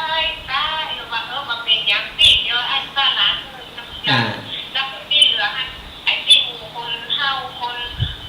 เอ็ดแบบนี้แล้วเขาก็ไปนั่งวงกันนะอันนั้นก็เป็นหน้าที่ของผมเรื่องสังเกตแล้วที่กองแก้ไม่ได้แค่ทำเสร็จแล้วฉันบายเลยเราไม่เข้าบ้านมาคงโอ้ดีนะได้บุญก็ได้บุญก็ได้ใจก็เต็มโอ้ได้บุญเต็มดีละอนุโมทนาบุญตัวแล้ววันนี้แม่ก็จะไปเพิ่นเสนาสนะอีกแล้วก็ท้องอะไรอย่างเนาะเสนาสนะอาสนะยศที่เพิ่นได้เลื่อนยศอ๋อก็ท้องอะไรอย่างยศเพิ่นได้ยศหยังก็เป็นยศพระอุปชาเจ้าอ๋อเป็นพระอุปชาอ๋อเพิ่นได้ตำแหน่งเป็นพระอุปชาก็จะแห่กันเมื่อตอนนี้เมื่อก่อนบ่าย3 โมงเนี่ยแล้วแม่ก็ว่าเดี๋ยวฟังค่าคำสั่ง4 นึงก็อาบน้ำแต่งตัวเขาบอกไปคุยหน่อยเขาไปรอลูกต้องรออีเนาะแล้วก็กับประกาศนะตู้โรงแรมบอกว่าตู้โรงแรมก็กับประกาศว่าใครอยู่ใกล้อยู่นี้ใครได้ยินก็ไปเนอะก็มีโรงงานก็มีโรงงานก็กินใครจะไปของโรงงานก็ไปเนอะแม่ก็ในใจเนาะแต่เขาเขียนในใจคือแบบมีโรงทานแม่ก็จะไปตู้นี้เนาะพอใจเขาตกอยู่แล้วนี่ใจเขาสู้อยู่แล้วถ้าไปได้นะอาจารย์ถ้าไปได้กับแม่นี่แม่รู้ไปแม่ไปวันนั้นไปที่วัดหลวงไก่แล้วทีนี้แม่ก็บอกว่าเพื่อทำพิธีอย่างนั้นเพื่อทำบุญเลยโมไก่โมไก่ใหญ่โมไก่เล็กไก่น้อยไก่อย่างผมว่าเช้าคนเช้าคนชนเช้าไม่มีเด็กเอาแบบ10 คนคนเมืองมีแม่คนเดียวแม่ที่นั่งของเราเพิ่นมาเจอแล้วค่ะคือในของคนเพื่อนเอานิ้วโป้งจิกถูขึ้นแล้วมองปุ๊บเนี่ยแล้วของแม่เพื่อนเอาผู้กันนะจิกแล้วมันเขียนเพื่อนของตัวอย่างที่มันเป็นเจ้านะคะสาของตัวเขียนเป็นลงยันนะแล้วคนเอามากันแม่ก็ว่าแม่ก็บอกนะก่อนที่คนจะลงนะคะแม่เป็นคนเมืองเนอแม่เป็นคนชนเผ่าอย่างเปิ้ลแม่ยังเสียได้บุญได้น้องได้บุญแล้วเปิ้ลเลยเนี่ยแล้วก็คนที่เจอท่านก็ตัวยิ้มแล้วก็แบบเจอคืออยู่พอเสร็จแล้วพระอาจารย์ขาวก็เป็นคนดีแล้วก็คนปวดแล้วก็ถ้าจะมาเรื่องตอนแรกจะไปอยู่ลำพูนนะไปอยู่ลำพูนเชียงใหม่เพิ่นไปเจอเพิ่นแบบนี้มนมาอยู่ที่วัดไตรเมื่อก่อนในโควิดเข้าเพิ่นจะจัดงานเจทุกปีพอหลังจากโควิดเข้ามาแล้วลดงานเลยพวกมันทำเป็นหนึ่งของดีอะค่ะเป็นหนึ่งของดีเป็นลงนะเมตตาตอนทำพิธีอย่างเด็ดนะแบบก่อนที่จะคือเด็กบอกว่าฟังพระอาจารย์เนอะพอได้ที่ได้เจอนะคะแล้วสืบเจ้าตาแล้วก็คือพระอาจารย์ปัดชอบปัดโลกปัดไทยปัดลูกไปงานออกคือแล้วไปงานขาวดำห้ามกินของงานขาวดำห้ามเอาปิดมาเลยแล้วแม่แบบระดับนี้เนี่ยได้เขาต้องเป็นคนเมืองเขาได้เป็นคนชนเผ่าที่มันมีน้อยเนาะที่มันเนี่ยใจแล้วแม่ยังไงนะถ้าเขาไปดูเหมือนทุกงานคนบอกแต่ว่าเขาบอกกินอย่างไม่ได้แม้แต่ทั้งน้ำก็บอกกินอย่างถ้าอาจารย์พูดว่าห้ามเด็ดขาดของงานขาวดำห้ามกินห้ามเอาปิ้งบ้างแต่ถ้าจะกินจริงๆก็ไม่กินโรงครัวไม่มีโรงครัวในสมัยนี้ มันเป็นประเพณีของเปิ้นเนาะประเพณีของเปิ้นมันชาติพันธุ์เหมือนงานครูบาที่ผ่านมานี่ก็เปิ้นจะไปนั่งกินนั่งในโรงฉันในองค์โคเปิ้นหั่นเปิ้นกินเสร็จเปิ้นอย่างล่างครับมันก็เป็นประเพณีของเปิ้นน่าแล้วก็แม่ว่าอันนิดเป็นคนมันกับวันเมื่อวันที่เจแม่ได้เด็กนี้คนรอแม่ไปเจพวกนี้แล้วก็ไปถูกคืนก็มีเจ็ดคืนแม่ก็ไปเจ็ดคืนก็มี10 คืนแม่ก็ไปเจ็ดคืนเนี่ยพอตั้งแต่โควิดเข้ามาก็เลิกกันแล้วก็แม่ก็ไม่ค่อยได้ไปหาเพื่อนแล้วเดี๋ยวนี้เพื่อนก็ดูเพื่อนเปลี่ยนแปลงไปเพื่อนจะคบคนมีเงินคนก็มีเงินอย่างเขาเพื่อนก็ค่อยทักทายแล้วเพื่อนก็มีตังค์อย่างเราเพื่อนก็ค่อยทักทายแล้วแม่ก็เลยแบบสาธุก็ลองปฏิบัติตามเพื่อนดูนะลองปฏิบัติตามเพื่อนดูมันสักปีครึ่งปีถ้ามันมีผลอย่างเขาบอกว่าเป็นศาสนาเขาบอกว่าอันนี้เขาบอกไม่ได้นับถือศาสนาก็แต่ในเพื่อนเขาไปเข้าพิธีของเพื่อนเขาก็ต้องปฏิบัติตามนี่เราอันนี้ก็เขามือริวก็ริวตาตามแล้วถ้ามันไปปีครึ่งปีบางทียัง2 ตัว 3 ตัวก็เข้ามาหาแม่ก็ฟิตมาพูดเขาเหมือนเดิมเต็มของเขาอย่างไรอันนั้นก็ดีละเขาถึงเขาบ่รวยเงินแต่เขารวยบุญเขารวยบุญรวยน้ำใจโอ้อนุโมทนาสาธุวันนี้เป็นบุญน้อยนะพระอาจารย์โอ้ยบัดน้อยแล้วบุญหนักแหละถึงได้อยู่ป่านนี้แล้วแม่ไปผู้งานเนาะแม่ว่าแม่เป็นคนบุญน้อยนี่เนาะแม่ก็ไปผู้งานนะได้นานนอนแม่ก็สั่งสมไปเตอบุญน่ะสั่งสมไปบ่เสียหลายบ่มีปุตตื่นการสั่งสมบุญเพราะอย่างน้อยก็เป็นแสงสว่างนำทางเฮาได้ปุณข้ามภพข้ามชาติปุณก็อย่างวันนี้ก็จะทำพิธีกันบ่าย3 โมงเนี่ยแม่ว่าเขาคงไปเดี๋ยวเลยก็ไม่ได้มาบ้านเหมือนกันนะ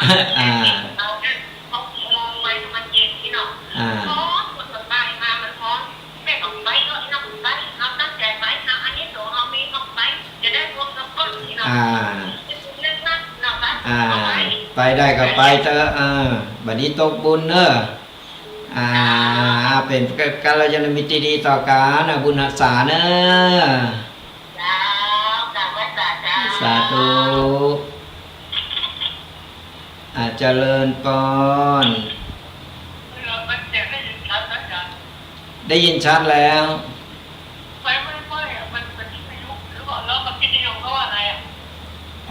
เป็นมันเพราะวัดอาจารย์อยู่บนดอยเนาะมันอาจจะเป็นคลื่นแต่มันติดอยู่แต่ว่ามันเขาว่าถ้าฟังไม่ได้เราตั้งไปเขาว่าถ้าฟังไม่ได้ถ้าฟังไปวัดมันจะวัดไปเขาบอกว่าเขาเดินเรื่องเขาฟังอยู่2 วันเนี่ยก็จะมาพูดกันวันนี้นะเหรอเพิ่งเป็นวันนี้ก็แสดงว่าคลื่นมันขัดข้องเนาะผมว่าไปที่คลื่นของวัดไปวัดเรื่องอะไรก็ไม่รู้โอเคก็เดี๋ยวจะค่อยๆปรับปรุงกันเนาะบุญรักษาก็หลายเรื่องหลายเล่าเนาะก็สดาญาติโยมต่างหลายก็ติดตามน้ำต้อยกันไปฟังกันไปเรื่อยๆเป็นกูเป็นกีมกันตอนนี้เราเปิดสายหน้าไมค์กันและก็โทรกันเข้ามาได้เนอะฟังอยู่ตั้งใดอากาศเป็นอย่างใดหลายที่หลายตั้งก็ชัดพองวัดชัดพองมันอยู่ที่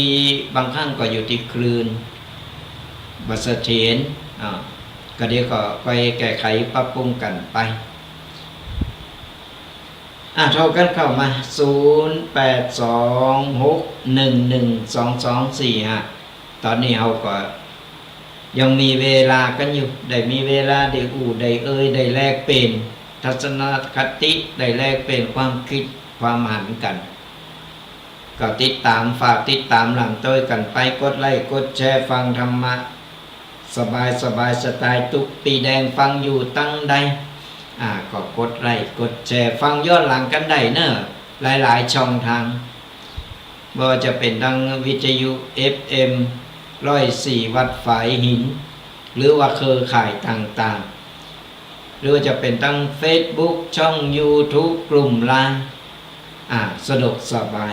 สะดวกตั้งใดก็ติดตามกันไปทุกๆวันเสาร์ตั้งแต่เวลา8 โมงจนถึง10 โมง2 ชั่วโมงเต็มตอนนี้ยังมีเวลาเหลืออยู่ก็โทรกันเข้ามาไปฟังอยู่ตั้งใดรายงานกันมาอากาศตอนนี้เรื่องสุขภาพนี่สดาญาติโยมตั้งหลายพยายามไปจะออกไปตั้งนอกนี่ก็ดูแลกันตัวรู้สึกว่าตอนนี้ตั้งเชียงใหม่จะโทรถึงกันนะละปูนนี่ขึ้นเส้นแดงนะขึ้นเส้นแดงเลยว่ามลพิษ PM 2.5 อยู่ในคันวิกฤตแสบหูแสบตาสลายญาติโยมทั้งหลาย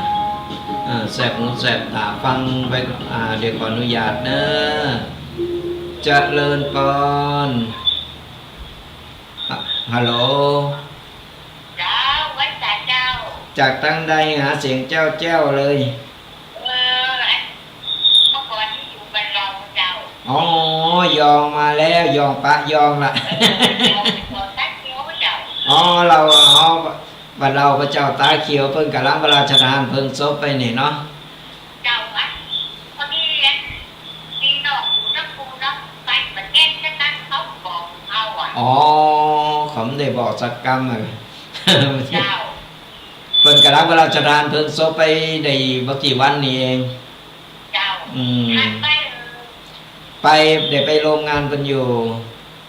เจ้าขอบคุณเจ้าแล้วก็ตั้งจึงประเดี๋ยวอยู่เชียงใหม่เนาะเจ้าเชียงใหม่เจ้าอ๋อแล้วเป็นได้ชัดเจนเนาะเป็นนี่เด้อ2-3 วันก่อนที่มือเจ้าโอ้วันนี้เปลงนี่แต่ตั้งเพยยมกับเปลงด้วยนะมืดฟ้าโมดินเนี่ยยังมุกขโมนี่เจ้าแสบหูแสบตา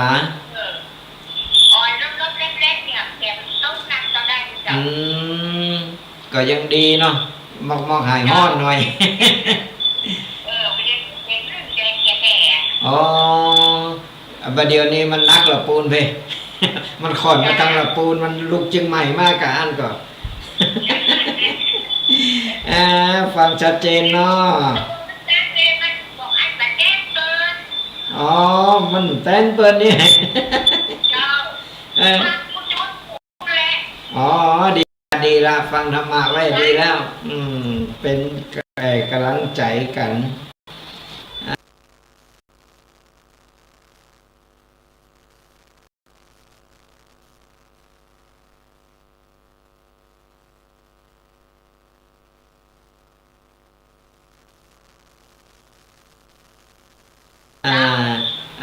บุญนี่แค่อาจารย์แม่ที่กีเขาควรนำขนาดใจควรต้องมาดันเลยแหละดีละเป็นกำลังใจกันเนาะบุญรักษาเนอ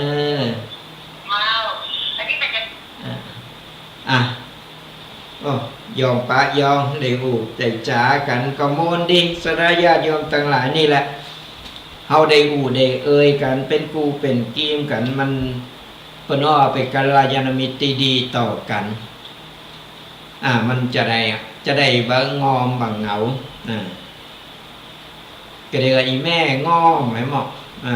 บ่เดี๋ยวว่างอมละพอมีตู้เจ้ามานั่งเป็นกูเป็นกีมกันยังมีเวลาเหลือกันอยู่ก็ไผวางไผสะดวกก็โทรกันเข้ามาระหว่างตีรอเฮาก็จะได้ได้เอ่ยกันไปเรื่อยๆก็จะได้ได้เราเอาเรื่องต่างๆมามาเอ่ยเป็นขอคิดกันขออนุญาตนะเจริญพรฮัลโหลเจ้าแม่กับตายมานานแล้วเจ้าอ๋อเป็นได้พอวันนี้อากาศเป็นได้อากาศดีเราสันทรายเช่นสันทรายอากาศเริ่มดีเนาะเจ้าแล้วก็ขึ้นไฟอีกก็ดีเนาะ แต่ไม่ได้ช่วงนี้อ่ะอ๋อไม่ว่าเป็นใจวันเขานะแม่มันน่าพอน้องแม่นี่ปั๊มน้ำมันเป็นตันโลดนะอาจารย์รถมันนั่งแม่พอใส่ราคาแต่โอ้ยขับมาโรงเรียนปีเปิดตอนจะเขาจะกลับบ้านนะเนาะเนี่ยรถเครื่องรถยนต์เต็มใจรถก็มีโซนนักเนอะมีโซนอยู่เจ้ามีส่วนกับถ้ามันมาเกี่ยวกับที่ว่าเขานั่นนะทำเองแต่กับเขาเนาะแล้วก็สร้างไม่มีแต่เราเทบ้านแม่เขาก็ว่าท้องนะตอนนั้นมันมาอยู่ในนั้นเข้าหาเนาะพระเจ้านะแล้วก็ห้องเพื่อกระจายตุ้งแม่เขาก็ห้องตุ้ง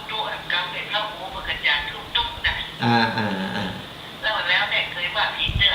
อันนั้นแม่บอกงูเนาะตอนนั้นแม่เข้าวัดใหม่เพราะว่าแม่เป็นผู้เฒ่ารุ่นใหม่หรอกมันไปห้องเปิดเข้าหูเปิดหูเปิดว่าเปิดเป็นท่านเจ้าคูณอย่ามาแม่เอาให้หัวมันไม่ได้แม่บอกงูย่อมตัวรู้เนาะแต่ว่าเขาเป็นนั้นเพราะเจ้าคูณไปอย่าไปแจ้งพระงูเลยว่าเป็นเจ้าคูณที่ใหญ่กับพระงูเนาะใจแม่ก็ว่าแม่ชอบโจ้พี่แดงเนี่ยมันยืดติดเนาะอายุได้กระไดล่ะมาตอนนี้กินเงินเดินแล้วกินเงินเดินแล้วเนี่ยมีเงินเดินกินแล้วบ้านกองงามไก่ท่านกองบะไก่ดูไก่กันนี่กันมันมาอยู่พูดเรื่องกับมึงว่าแม่กับบอกว่าแล้วบอกคนเชียงใหม่ถึงเป็นคนยองกับบอกแม่ว่ายองกับโอ้ได้เชียงใหม่กับโอ้กันได้กันแน่ใจดีแล้วเข้ากันได้ป๊อเลยเนาะเจ้าแม่ชอบฟังมันเสาร์นะกาไม่สายนะเจ้าบุญรักษาเนอะเจ้าสาธุเจ้าก็อนุโมทนาบุญตัวขอเงาอู่กันเข้าใจอู่กันโมนอู่กันงานอู่กันโดยปิยวาจาโอ้ยอู่ภาษายังมันก็โมนหูโมนตาโมนใจเนาะสดาญาติโยมทั้งหลายเราก็บอกแล้วว่าอยู่บนโลกใบนี้ผู้คนมันเคยผูกพันเคยทำบุญมาตัวกัน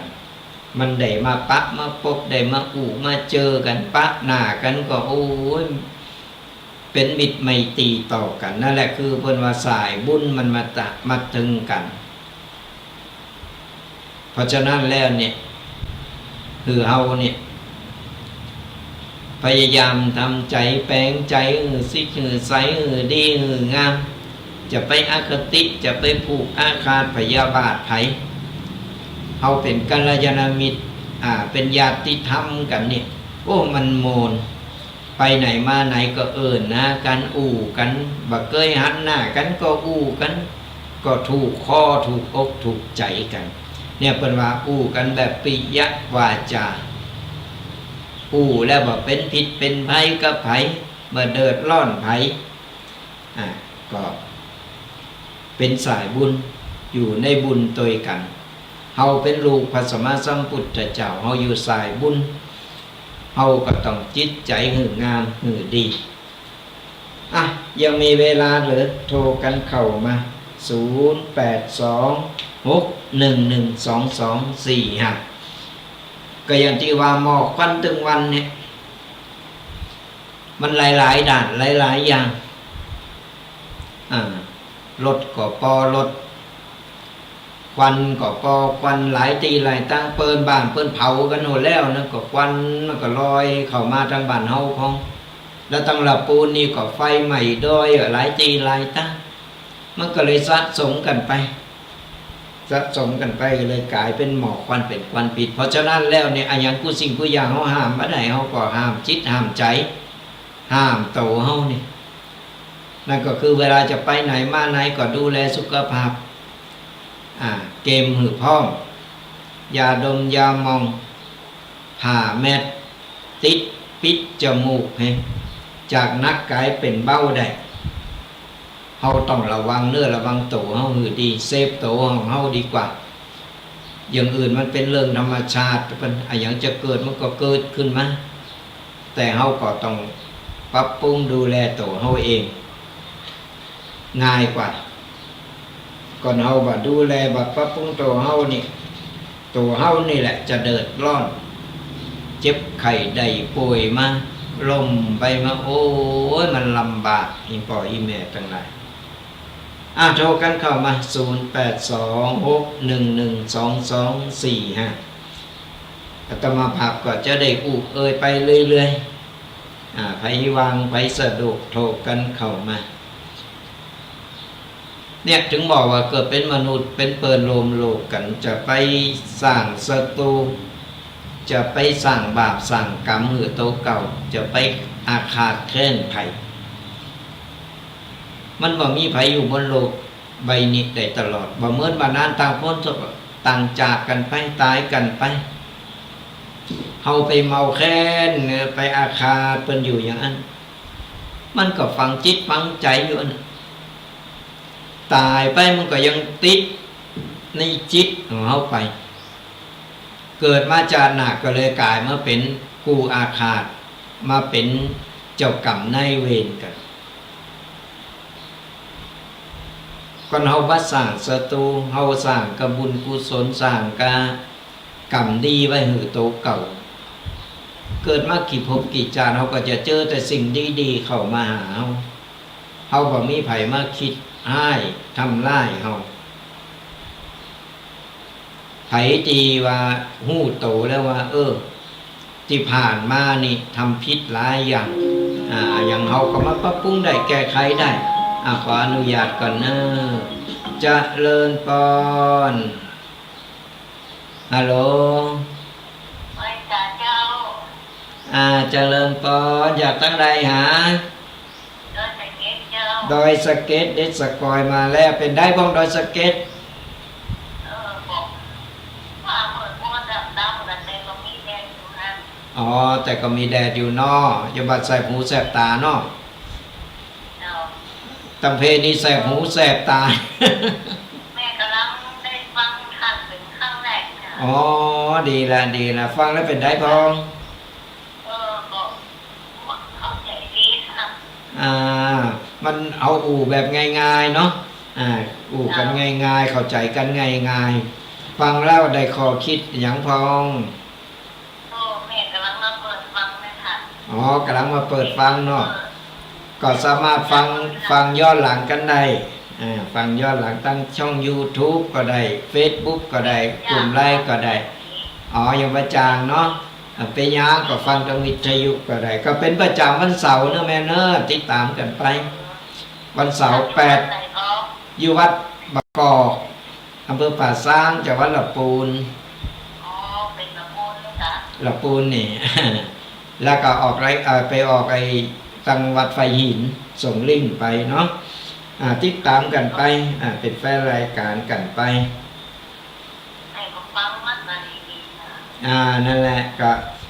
ทุกๆวันเสาร์8 โมงถึง 10 โมง8 โมงถึง 10 โมงก็จะมาจัดรายการก่อนบัดติดรายการก่อนบัดติดกินนิมนต์ที่ไหนก็มาจัดรายการอยู่มามาเอ่ยกันอีแหละติดตามกันไปเป็นกำลังใจกันไปถึงขั้นแล้วก็แม่ต้องแข่งขาก็มาทันทีเนาะตอนนี้แม่อายุเท่าใดแล้วเนี่ยหลัง75แต่แข้งขาไม่ค่อยไหวเนาะเพราะว่าแม่งานนักต่อก็นั่นแหละก็ถึงบอกว่าเขาใจการใจงานเป็นมาหนักระดุใจมาถึง70 กว่าปีนะมันก็ซึกหลอธรรมดา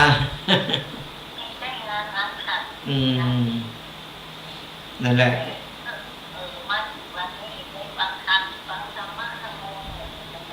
โอ้ยดีละ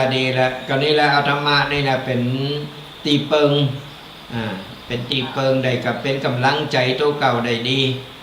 หลายท่านหลายลูกที่เพิ่นมาจัดรายการมาออกรายการเนี่ยเขาก็ฟังธรรมะไปโอ้สบายใจดีเหลือเอาไปทำอย่างอื่นเนาะ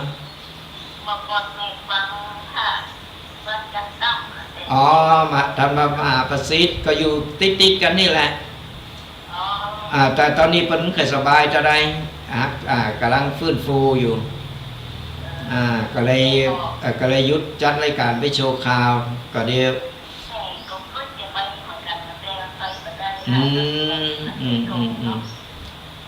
เพิ่นก็อยู่นี่แหละตอนนี้เพิ่นก็ อาการมันก็ดีขึ้นมาจังนักแล้ว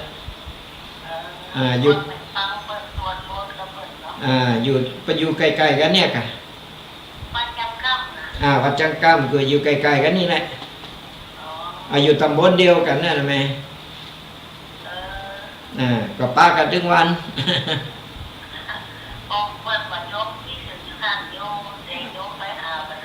อ๋อ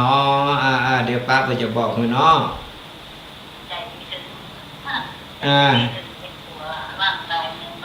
ใจถึงแต่สังขารมันบ่ฮือมาอำนวยโอ้ดีละเป็นสายบุญสั่งสมเอาไว้นั่นแหละดีละ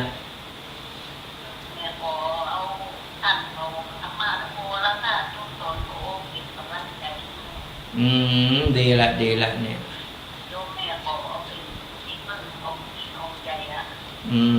ดีสาธุนี่แหละก็คือเอาใจมาเมื่อเราต้องทำใจหน่อยมันถึงเวลาสังขารเนาะมันแล้วก็ถือว่ากำให้ชีวิตเราละเอาใจมาเมื่อเป็นกำให้ชีวิตละดีละแม่เป็นกำลังใจกันเนอะบุญมีโอกาสได้ปะกันอยู่เดี๋ยวถ้าไปตรงดอยสะเก็ดเดี๋ยวแวะเวียนไปตักตายกันได้บุญรักษาเนอะบุญรักษาเป็นกำลังอกกำลังใจกันไปก็นี่แหละคนเราแก่โตมากก็เอาเป็นตีเปิงตีจังของหมู่เฮาในบรรปลายชีวิตสั่งสมบุญกันไว้นั่นแหละเอาใจร่างกายมันมาเมินมาดูมันก็เป็นธรรมดาเจ็บอดแอด มันก็เหมือนเครื่องยนต์เครื่องยนต์ยังของใจยังกูสิ่งกูอย่างเอาใจไปมันก็มีซึกรอไหมขนาดรถมันก็ยังต้องเป็นหันเป็นนี่แต่มนุษย์คนเฮามันเป็นบ่ได้มันบ่มีอะไรมันมีอะไรมันก็เลยเป็นบ่ได้เฮาก็ต้องทำใจคือมันทำใจก็มันคือได้เพราะว่ามันถึงวัยถึงสังขารเฮาแล้วมันมาแล้วเฮาก็ต้องทำใจหน่อยแต่ถือว่าย้อนหลังไปบอกว่าเฮาใจมาแล้วกี่ปีมาแล้วถือว่าเฮาเก่งแล้วเฮาเก่งเพราะอย่างเฮาสามารถประคับประคองเอาชีวิตของเฮารอดมาจนถึงป่านนี้ถือว่าเฮาเก่งแล้วนะบางคนมาบ่ถึงเลยนะบางคนยังบ่ถึง10 โคบบ่ถึง20 ปีก็ยังล้มหายตายจากไปก่อนแต่นี่เขาประคับประคองมาถึงป่านนี้แล้วถือว่าเขาได้กำไรชีวิตมาหนักได้ประสบการณ์น้ำหนักนี่คือรางวัลชีวิตของเขาก็ว่าต้องไปไผที่กำลังป่วยหรือว่ากำลังติดเต็งอยู่ก็เป็นกำลังใจเงินนะเอาธรรมะเป็นตีเปิงนี่อย่างที่บอกไปว่าคนเฮาใจการใจงานต่อเฮายังตั้งแต่เกิดมาเนี่ยเฮาใจมาหมดใจมากูสิ่งกูอย่างใจมาคุ้มแล้วถึงเวลาที่เพิ่นจะพักผ่อนเฮาก็โอเคปล่อยคือเฮาใจมาแล้วเฮาได้กำไรมานักแล้วเจริญพรฮัลโหลเจริญพรจากทางไหนได้ยินแล้วเนาะตอนนี้ยังออกอยู่ก็เดี๋ยวเหลืออีก5 นาทีก็จบรายการฮัลโหลโอเคตุลุงก็เป็นอย่างนี้ ก็พอนาฬิกาแล้วก็เหลือ5 นาทีสระญาติโยมทั้งหลายเอาไว้พบปะเจอทุกวันเสาร์เนอะติดตามรายการกันทุกวันเสาร์ตั้งแต่เวลา 8 โมงจนถึง 10 โมงกับรายการธรรมะกำยองกับตุกเจ้ายองป่าซางฟังธรรมะสบายสไตล์ตุกปีแดงวัดบักกอกก็จะได้มามานำปกิณกะต่างๆมาเล่าสู่กันฟังตอนนี้ก็สมควรแก่เวลา เดี๋ยวจะเลยเวลาเปิดไปให้หมอ ก็สระญาติโยมตั้งอกตั้งใจหับปอนกันเน้อตั้งแต่นี้ต่อไปก็ขอสระญาติโยมจุปูจุปนจงหายตุกหายโศกหายโรคหายภัยหายเจ็บหายไข้นึกหวังสิ่งใดก็ขอสมปรารถนากุสิ่งกุประการ